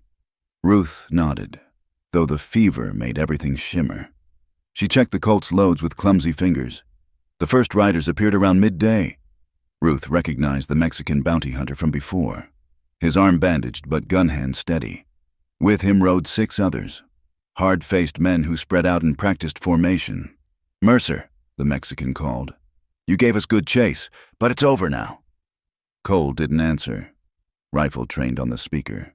The woman's hurt, another rider observed. Look at her, half dead already. Then you won't mind if we take her off your hands. The Mexican replied, Save you the trouble of burying her. Ruth felt Cole tense. Before he could respond, she called out, her voice cracking but clear. I'll make you a deal. The bounty hunters laughed. You got nothing to bargain with. Woman. Don't I? Ruth struggled to focus through the fever. I know where Samuel Ellison hid his gold. $20,000 in California bank certificates. Take me alive. I'll tell you where. Kill me. And it's lost forever. She felt Cole's sharp look but kept her eyes on the hunters. The lie came easily. Desperation made her creative. You're bluffing, the Mexican said. But uncertainty colored his voice. Samuel didn't trust banks after the crash of '73. He kept certificates hidden, planned to cash them when we reached California. Ruth managed a bitter laugh. Joke was on me. He died before telling me the contact, but I know where the certificates are. The hunters conferred, greed warring with bloodlust on their faces. Ruth used the distraction to shift position, putting a boulder between her and most of the guns. Even split 7 ways, that's near 3,000 each, one hunter argued. More than bounty money, if she's telling truth, the Mexican countered. But the seed was planted. Ruth could see them calculating, wondering. Throw down your guns. The Mexican finally ordered. Come peaceful, and we'll talk terms. Counteroffer. Cole said, You ride away now. You keep breathing. You're outnumbered 7-2, and one of you can barely stand. Don't be stupid. Mercer, wouldn't be the first time. The standoff stretched taut. Then Ruth caught movement from the corner of her eye. More riders approaching from the east. Her heart sank until she recognized the lead figure, Francisco from the trading post, accompanied by 4 vaqueros. Que problema? Francisco called cheerfully. 7 men to catch 1 woman. You boys must be very brave. The dynamics shifted instantly. 7-2 had been certain victory. 7-7 was a bloodbath waiting to happen. The Mexican bounty hunter studied the new arrivals. This isn't your business, viejo. But it is. Francisco's gold teeth gleamed. The señorita bought supplies from me. Makes her a customer. I protect my customers. For 20,000 in gold certificates? One hunter asked. Francisco shrugged eloquently. A man must have principles. Besides, I like her better than I like you. Tension crackled like lightning about to strike. Ruth's vision blurred, but she kept the Colt steady. If shooting started, she'd take at least 1 with her. Then one of the younger hunters broke. To hell with this. No woman's worth dying for, bounty or no bounty. He wheeled his horse and galloped away. His departure created a cascade. 2 more followed. Then a third. Soon only the Mexican and 2 others remained. You win this round, the Mexican told Cole. But there'll be others. That bounty will bring every gun in 3 territories. Then we'll deal with them too. Cole replied evenly. The remaining hunters rode away slowly, and Ruth finally let the Colt drop. The world spun sickeningly, and she felt herself falling. Strong arms caught her. Cole. Always Cole. Why? She mumbled against his chest. Why did Francisco? Because I asked. Cole answered. Sent word from Cedar Ridge. Ruth wanted to respond, but darkness was rushing up to claim her. The last thing she heard was Cole's voice, urgent and afraid. Stay with me. Ruth, don't you dare leave me now. She dreamed of water, the ocean she'd never seen. Vast and blue and endless. In the dream, she stood on a beach with Cole, both of them whole and clean and free. No bounties, no hunters, no past chasing them across the desert. When she woke, she was in a bed, an actual bed with clean sheets. Sunlight filtered through curtains, and somewhere a woman sang in Spanish. Ruth tried to sit up, gasping as her ankle protested. Easy. Cole was there instantly, easing her back down. You've been out for 3 days. Where? Francisco's sister's place. Little ranch about 40 miles from where we were. He smoothed hair back from her face. The fever broke yesterday. Ankles bad but healing. Ruth studied his face, seeing exhaustion carved in every line. You haven't slept? Couldn't, not until... He stopped, emotion roughening his voice. You almost died. Ruth, when you fell off that horse, when the fever took hold... She caught his hand, bringing it to her lips. But I didn't. I'm too stubborn to die, remember? Thank God for that. He kissed her carefully, as if afraid she might break. Francisco's sister, Elena, she knows healing. Says you'll be walking in a month if you rest proper. A month? Ruth struggled up despite his protests. We can't stay that long. The hunters are being led on a wild chase through Nevada by Francisco's men. Cole smiled grimly. Bought us time. Maybe enough to heal and move on without killing the horses. Ruth lay back, processing this reprieve. The certificates. That was a lie. You know that, right? I figured. But it was a good lie, made them greedy instead of careful. He stroked her cheek. "You're learning to think like an outlaw. I learned from the best." They stayed at Elena's ranch for 3 weeks, Ruth healing under the older woman's care. Elena asked no questions, accepting Cole's gold without comment. Her vaqueros kept watch, but no hunters appeared. Ruth spent the days mending, learning Spanish from Elena, planning their future with Cole, the nights they spent wrapped in each other, making love with careful tenderness until her body healed enough for passion.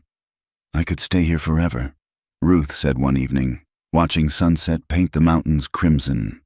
"No, you couldn't." Cole pulled her back against his chest. "You're not made for hiding. You need the ocean, remember? California, new names and possibilities." He was right. Even in this peaceful interlude, Ruth felt the pull westward. They were so close now, perhaps a week's travel to Los Angeles, then north to wherever they chose to disappear. The morning they left, Elena pressed a package into Ruth's hands. Inside were women's clothes, practical but pretty, better quality than anything Ruth had owned since leaving Hollow Bluffs. "Para tu nueva vida," Elena said. "For your new life." Ruth embraced the older woman, tears threatening. This stranger had shown her more kindness than her own town ever had. They rode out as dawn broke. Ruth mounted on a gentle mare Elena had insisted they take. Her ankles still pained her, but the splint was gone, replaced by tight wrapping. She could walk short distances, even ride alone. "How do we repay them?" she asked Cole as the ranch disappeared behind them. "We live," he said simply. "Make their risk worthwhile." The road stretched ahead, leading to California, to the ocean, to whatever future they could carve from hope and determination. Behind them lay death and accusation, hunters and hatred. But Ruth found she could leave it all without regret. She was no longer Ruth Ellison, the doctor's daughter, the rancher's widow. She wasn't even Ruth Mitchell yet, though she would be soon. For now, she was just a woman riding toward tomorrow with the man she loved, carrying nothing but scars and dreams and the wild freedom of having nothing left to lose. The sun climbed higher, warming their faces. Somewhere ahead, the Pacific waited. They would reach it. Ruth knew. They would reach it because the alternative was unthinkable, because they'd come too far to fail now. She touched the silver cross at her throat, Francisco's gift, Elena's blessing, her own talisman against the dark. Then she nudged her mare to match Cole's pace, riding into the golden morning like they had all the time in the world. The settlement had no name worth remembering, just another cluster of adobes and ramshackle buildings clinging to the edge of the Sonoran Desert. But to Ruth and Cole, after weeks of running, it looked like sanctuary. They'd crossed into Arizona territory 3 days prior, following ancient traders' paths that skirted the main roads. "We'll call you the Walkers," said Jim Cook, the settlement's unofficial leader, a former Confederate soldier who asked few questions if you could pay your way. "Tom and Sarah Walker. Folks pass through here regular enough that no one will think twice about new faces." Ruth tested the name silently. Sarah Walker. It felt strange, but safe, like an ill-fitting coat that would protect her from the weather nonetheless. They took a small adobe on the settlement's edge, paying 3 months in advance with the last of their gold.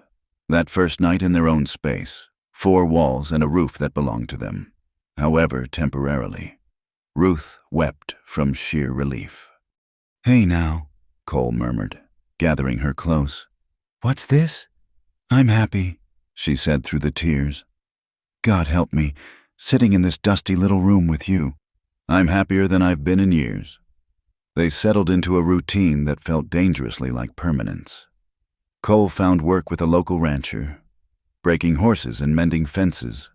His gift with animals was obvious, and soon others sought his help. Ruth used her education to teach the settlement's handful of children, working for trade goods and the occasional coin. The other residents were a mix of Mexicans, Apache half-breeds, and whites who drifted too far from civilization to find their way back. No one asked about Cole's scar or why Ruth sometimes woke screaming from nightmares. Everyone had ghosts here.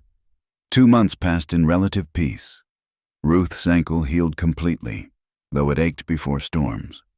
She learned to make tortillas from an old Mexican woman named Rosa, to treat scorpion stings and snake bites, to read the desert's moods like a familiar face.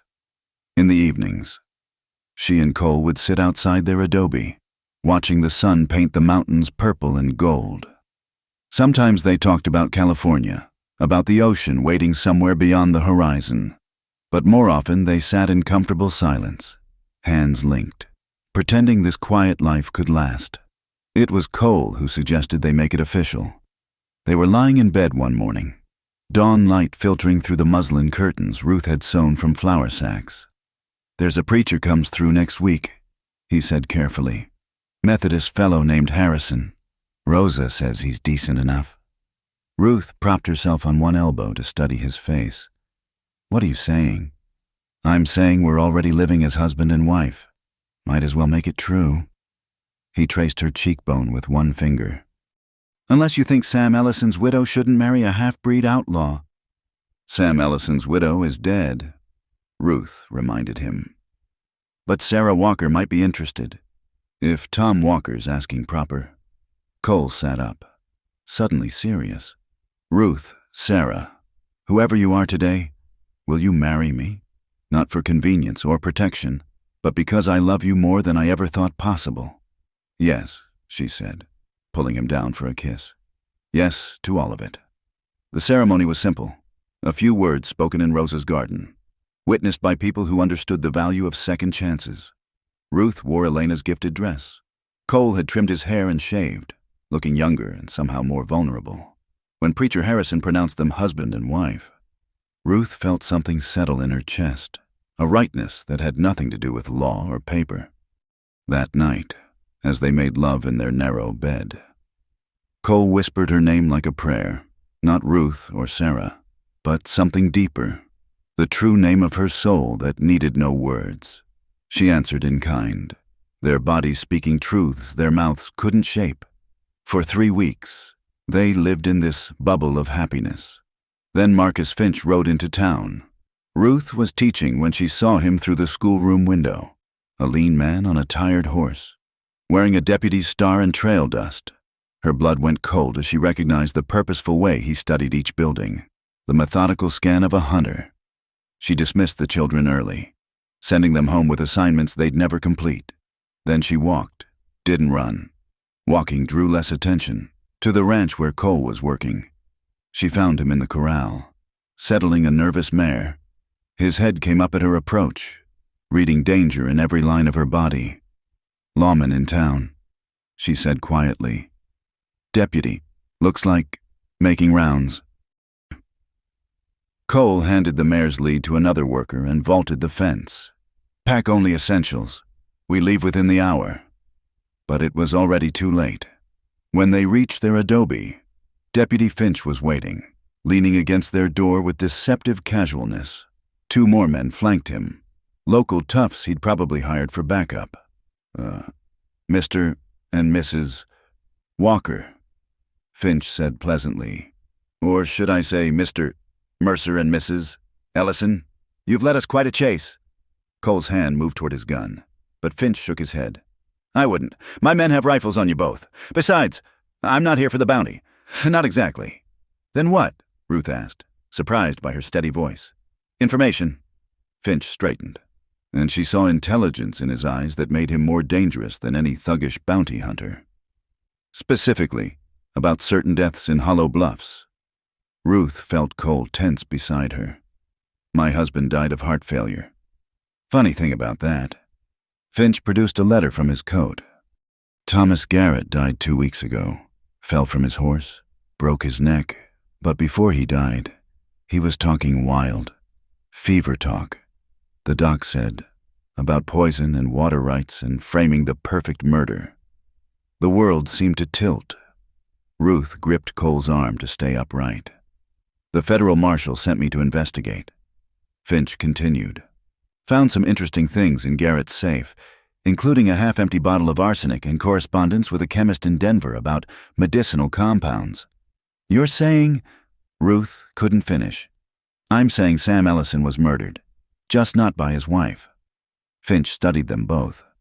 Which creates a problem. There's still bounties on both your heads. Mercer here's got legitimate charges from New Mexico, and you, Mrs. Ellison, did shoot a man while fleeing lawful custody. Self-defense, Cole said flatly. Maybe so, but the law's the law. Finch paused, seeming to wrestle with something. Unless, of course, you were never here. Unless Tom and Sarah Walker left town sudden-like, maybe headed south into Mexico. Deputy might lose their trail at the border, being unfamiliar with the territory. Ruth understood first. What do you want? Justice for Sam Ellison. Man deserved better than poison in his coffee. Finch's expression hardened. I've got written testimony from you, Mrs. Ellison, about finding that bottle, about Garrett's visits and pressure to sell. You sign it, I take it back, and federal marshals can close the case proper. Garrett's dead, so he can't stand trial, but at least the record's straight. And in exchange? Cole asked. In exchange, I spend 3 days chasing ghosts south while you head north. After that, you're on your own. Finch shrugged. Best I can offer? Ruth looked at Cole, seeing her own thoughts reflected in his eyes. It could be a trap. But what choice did they have? They were tired of running, tired of looking over their shoulders. I'll sign, she said. They worked out the details in their Adobe, Finch proving surprisingly helpful about routes and timing. Ruth wrote out her statement in careful script, detailing everything she'd seen and suspected. When she signed it, Ruth Ellison. One last time, she felt a chapter closing. You've got 12 hours head start. Finch told them as he prepared to leave. Use them wisely. Why? Cole asked suddenly. Why help us? Finch paused at the door. My sister married for money once. Husband beat her bloody every Saturday night until she finally fought back. She's serving 20 years in Kansas for murder. He touched his hat brim to Ruth. Sometimes the law and justice ain't the same thing. Good luck to you both. They packed by lamplight, taking only what they could carry. Rosa wept when they said goodbye, pressing food into their hands. Jim Cook asked no questions, just handed Cole an envelope with wages owed and a rough map of trails north. They rode out as the moon set, leaving the nameless settlement behind. Ruth looked back once at the adobe that had been their first real home together, then faced forward. Always forward now. They pushed hard for 3 days, following Finch's suggested route through mining camps and dried riverbeds. On the 4th day, they cut east into the mountains, climbing into pine forests that reminded Ruth painfully of their early days together.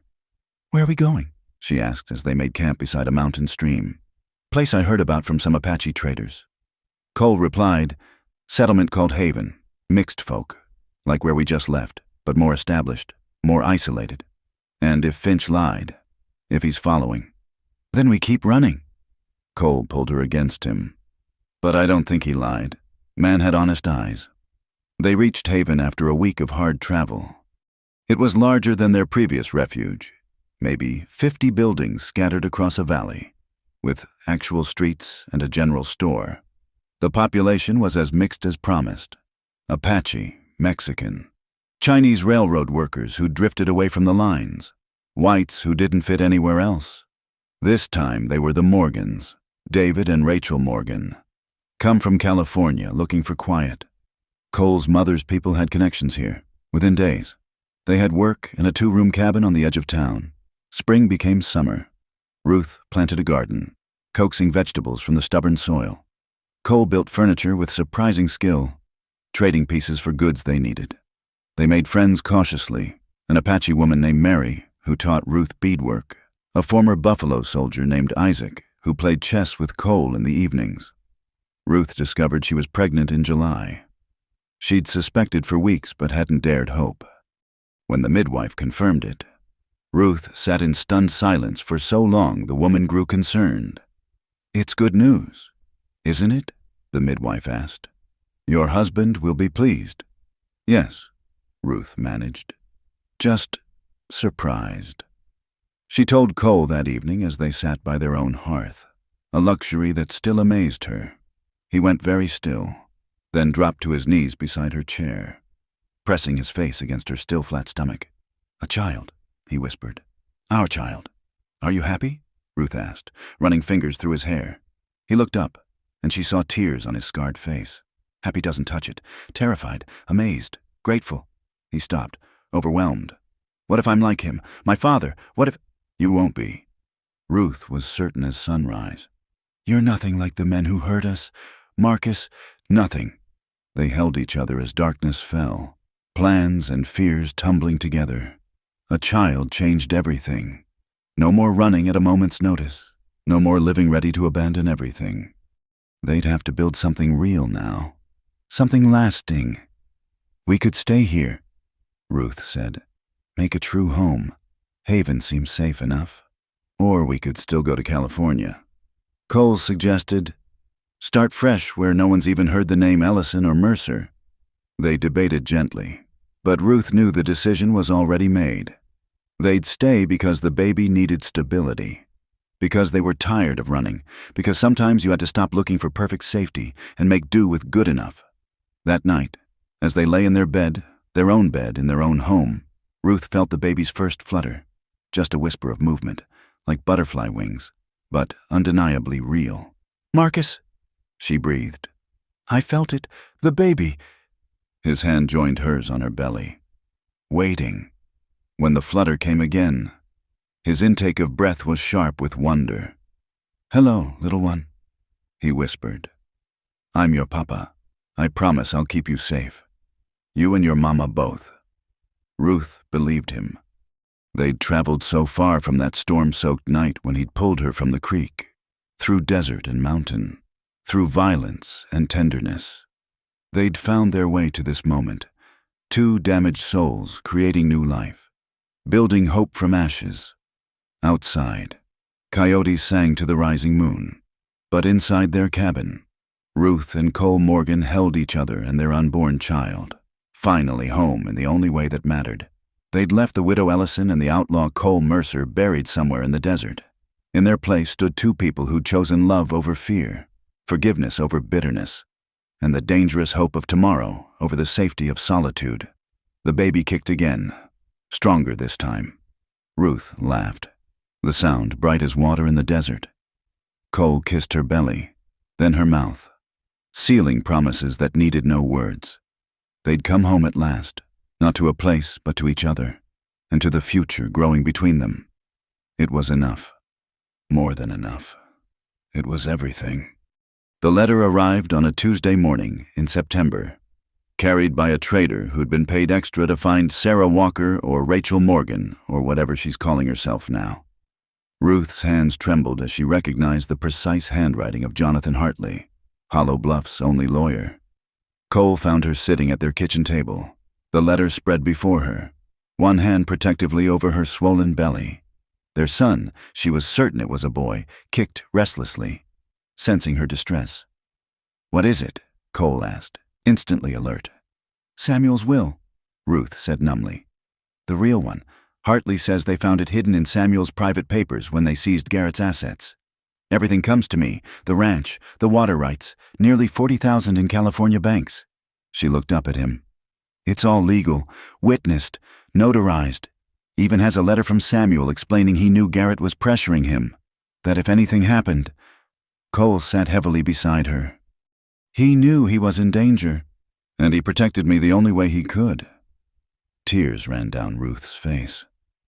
"I thought he barely tolerated me, but he made sure I'd be provided for." The letter went on to explain that with Garrett's death and confession, all charges against Ruth had been dropped. The town council had voted to restore her property and good name. She could return whenever she wished to claim her inheritance. "It's a fortune," Cole said quietly. "Enough to live comfortable the rest of our lives. Or it's a trap." Ruth wiped her eyes. "Someone in Hollow Bluffs wants that land. This could be their way of drawing us back." They debated through the night. The money would secure their child's future, give them options they'd never dreamed of. But returning meant risk. For both of them. Cole still had charges pending from New Mexico, regardless of Ruth's vindication. I'll go alone, Ruth decided as dawn broke. Quick trip, sign the papers, collect what I can, and leave. You stay here with... No. Cole's voice was granite. We swore no more separation. If you go, we all go. Marcus, be reasonable. You're still wanted. Then I'll stay hidden while you handle the legal matters. But I won't let you face that town alone, especially not carrying our child. 3 days later, they set out for Hollow Bluffs. The journey that had once taken Ruth into exile now carried her back in triumph, or so she hoped. They traveled as the Morgans, respectable couple returning from California business. Ruth wore her best dress, the emerald Samuel had given her as a wedding gift prominent at her throat. As they approached the town, memories crashed over her. The funeral in the rain, the stones thrown at her back, the desperate flight into darkness. Her hand found Cole's. We can still turn back, he said. No. Ruth straightened her spine. I'm done running from ghosts. They took rooms at a boarding house on the town's outskirts. Not Mrs. Winslow's, who'd turned Ruth away, but a new establishment run by a German couple who didn't know their history. Cole would stay there while Ruth conducted business. The next morning, Ruth walked down Main Street like she owned it, which, technically, she did. Conversations stopped as she passed. Faces that had shown hatred now displayed uncertainty, even fear. The widow they'd driven out had returned transformed, no longer young and vulnerable, but seasoned by hardship, carrying herself like a queen. Jonathan Hartley received her in his office with visible relief. Mrs. Ellison. Thank God. I wasn't certain my letter would find you. The name is Morgan now, Ruth said coolly. I remarried. Of course. My congratulations. He shuffled papers nervously. The estate is substantial. The ranch alone is worth... I don't want the ranch. The words surprised them both. I want it sold. The proceeds deposited in the California bank Samuel specified. The water rights... She paused, thinking, those I'll keep, but lease them back to the town at fair rates. Let everyone benefit. Hartley blinked. That's very generous. It's practical. I have no intention of living here, and the town needs water more than I need revenge. Ruth signed where he indicated, each signature feeling like shedding old skin. How long for the sale? I have buyers ready. A week, perhaps 2 for all the transfers. Ruth nodded. A week in this place that had nearly destroyed her. She could manage that. Word of her return spread quickly. By afternoon, she had visitors. Mrs. Hartley came first, the woman who'd called her a gold digger at Samuel's funeral. Ruth, Mrs. Morgan, I owe you an apology, she said, twisting her hands. We all do. What we did, what we said, it was shameful. Ruth studied her, seeing genuine regret but feeling no warmth. Yes, it was. Might you forgive us? I might, Ruth said evenly. But I won't forget.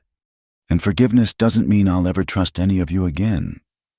More came as the days passed. People who'd thrown stones now seeking absolution. Ruth received them all with icy courtesy, granting forgiveness that cost her nothing but gave them peace. It was, she reflected, its own form of revenge. The surprise came from Catherine Morrison, who'd accused Ruth of poisoning Samuel. She arrived at the boarding house one evening, looking haggard. I need to speak with you, she said, privately. Ruth met her in the parlor, Cole listening from the next room in case of trouble. I knew, Catherine said without preamble. About Garrett and the poison. I saw him leaving your house that day, saw him hide something in his coat. She met Ruth's eyes. I was too afraid to speak up. He held my husband's loans. Could have ruined us. Ruth felt rage rise like bile. You let them drive me out knowing I was innocent? Yes. Catherine's voice was barely a whisper. And I've lived with that shame every day since. When Garrett died, when the truth came out, I wanted to die too. But you didn't, Ruth observed. You survived, like I did. The difference is, I survived with my integrity intact. Catherine flinched. I know I don't deserve forgiveness. No, you don't. Ruth stood. But I'll give it anyway, because hate is too heavy to carry anymore. You'll have to live with what you did. That's punishment enough. After Catherine left, Cole emerged from hiding. That was well done. Was it? Ruth sank into his arms. I wanted to hurt her. Marcus wanted her to feel what I felt that night. But you didn't. That's what matters. He kissed her forehead. How much longer? 3 more days. The ranch sale closes tomorrow. Then the bank transfers. A commotion in the street cut her off. Through the window, they saw riders. A full posse, led by a man wearing a federal marshal's star. Ruth's blood froze as the marshal dismounted, studying a wanted poster. They're not here for you, Cole said, but his hand went to his gun. The marshal approached the boarding house. Ruth met him at the door. Cole hidden but ready. Mrs. Morgan? The marshal touched his hat. Marshal Blake. I understand you're formerly Mrs. Ellison of Hollow Bluffs. I am. Then you might know the whereabouts of one Cole Mercer, wanted for murder and arson in New Mexico territory? Ruth kept her face calm through sheer will. Cole Mercer? I've heard the name. Of course. He helped me when I left town suddenly, but we parted ways months ago. And your current husband, Mr. Morgan, is from California. We met in Los Angeles. The lie came smoothly. Is there some reason you're asking?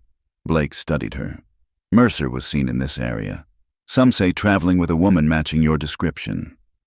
Marshal, I was driven from this town by an angry mob. Several men helped me in those first desperate days.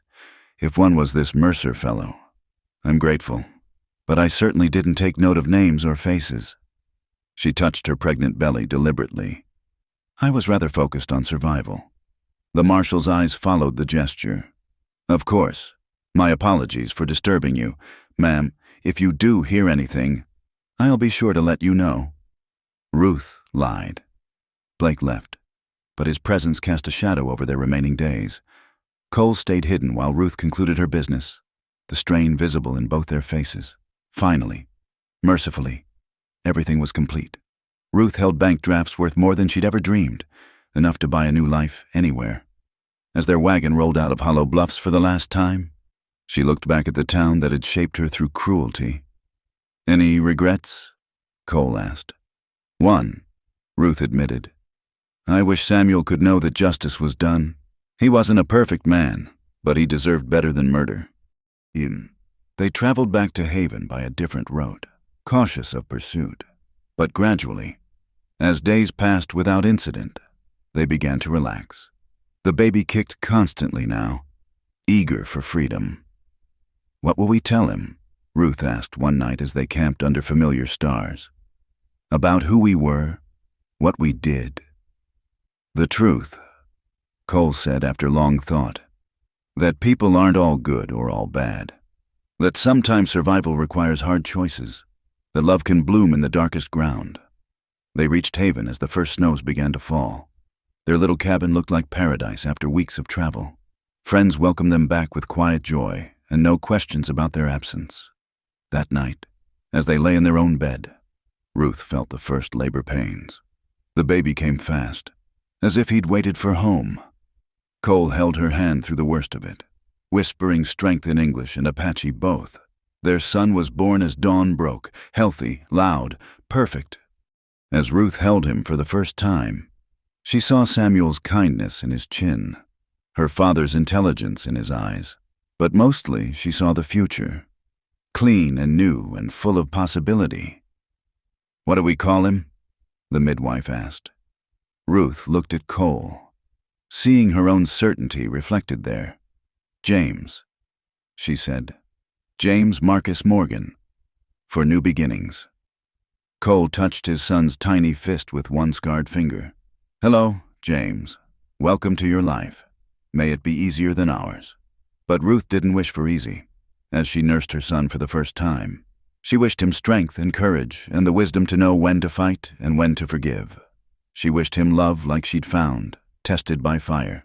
tempered by loss, but ultimately unbreakable. Outside, snow began to fall in earnest, blanketing the world in white. But inside their cabin, the Morgan family was warm and whole and free. The widow Ellison was truly dead now. Her story ended. In her place sat Rachel Morgan, mother, wife, woman of means, survivor. She'd lost everything and gained more than she'd known to dream of. The price had been blood and tears and miles of hard road. But holding her son while the man she loved looked on with wonder, Ruth knew she'd pay it again. Sometimes the only way forward was through the fire. Sometimes you had to die to be reborn. And sometimes, if you were very lucky, you found love waiting on the other side of loss. Ruth kissed her son's downy head, then reached for Cole's hand. Whatever came next, they'd face it together. The three of them, no longer running, no longer afraid. Finally and completely home. The past was done. The future stretched ahead, bright with promise as new snow. And in this moment, in this cabin at the edge of the world, the present was absolutely perfect. Ruth smiled, closed her eyes, and let herself rest. She'd earned it. They all had. The story of the widow Ellison was over. The story of the Morgan family had just begun. Thank you for listening to this Wild West love story. If you enjoyed Ruth and Cole's journey, please let us know in the comments where you're listening from. We love connecting with listeners around the world. Don't forget to subscribe to From Wild West channel and share your thoughts about their incredible story of love, redemption, and second chances in the untamed frontier.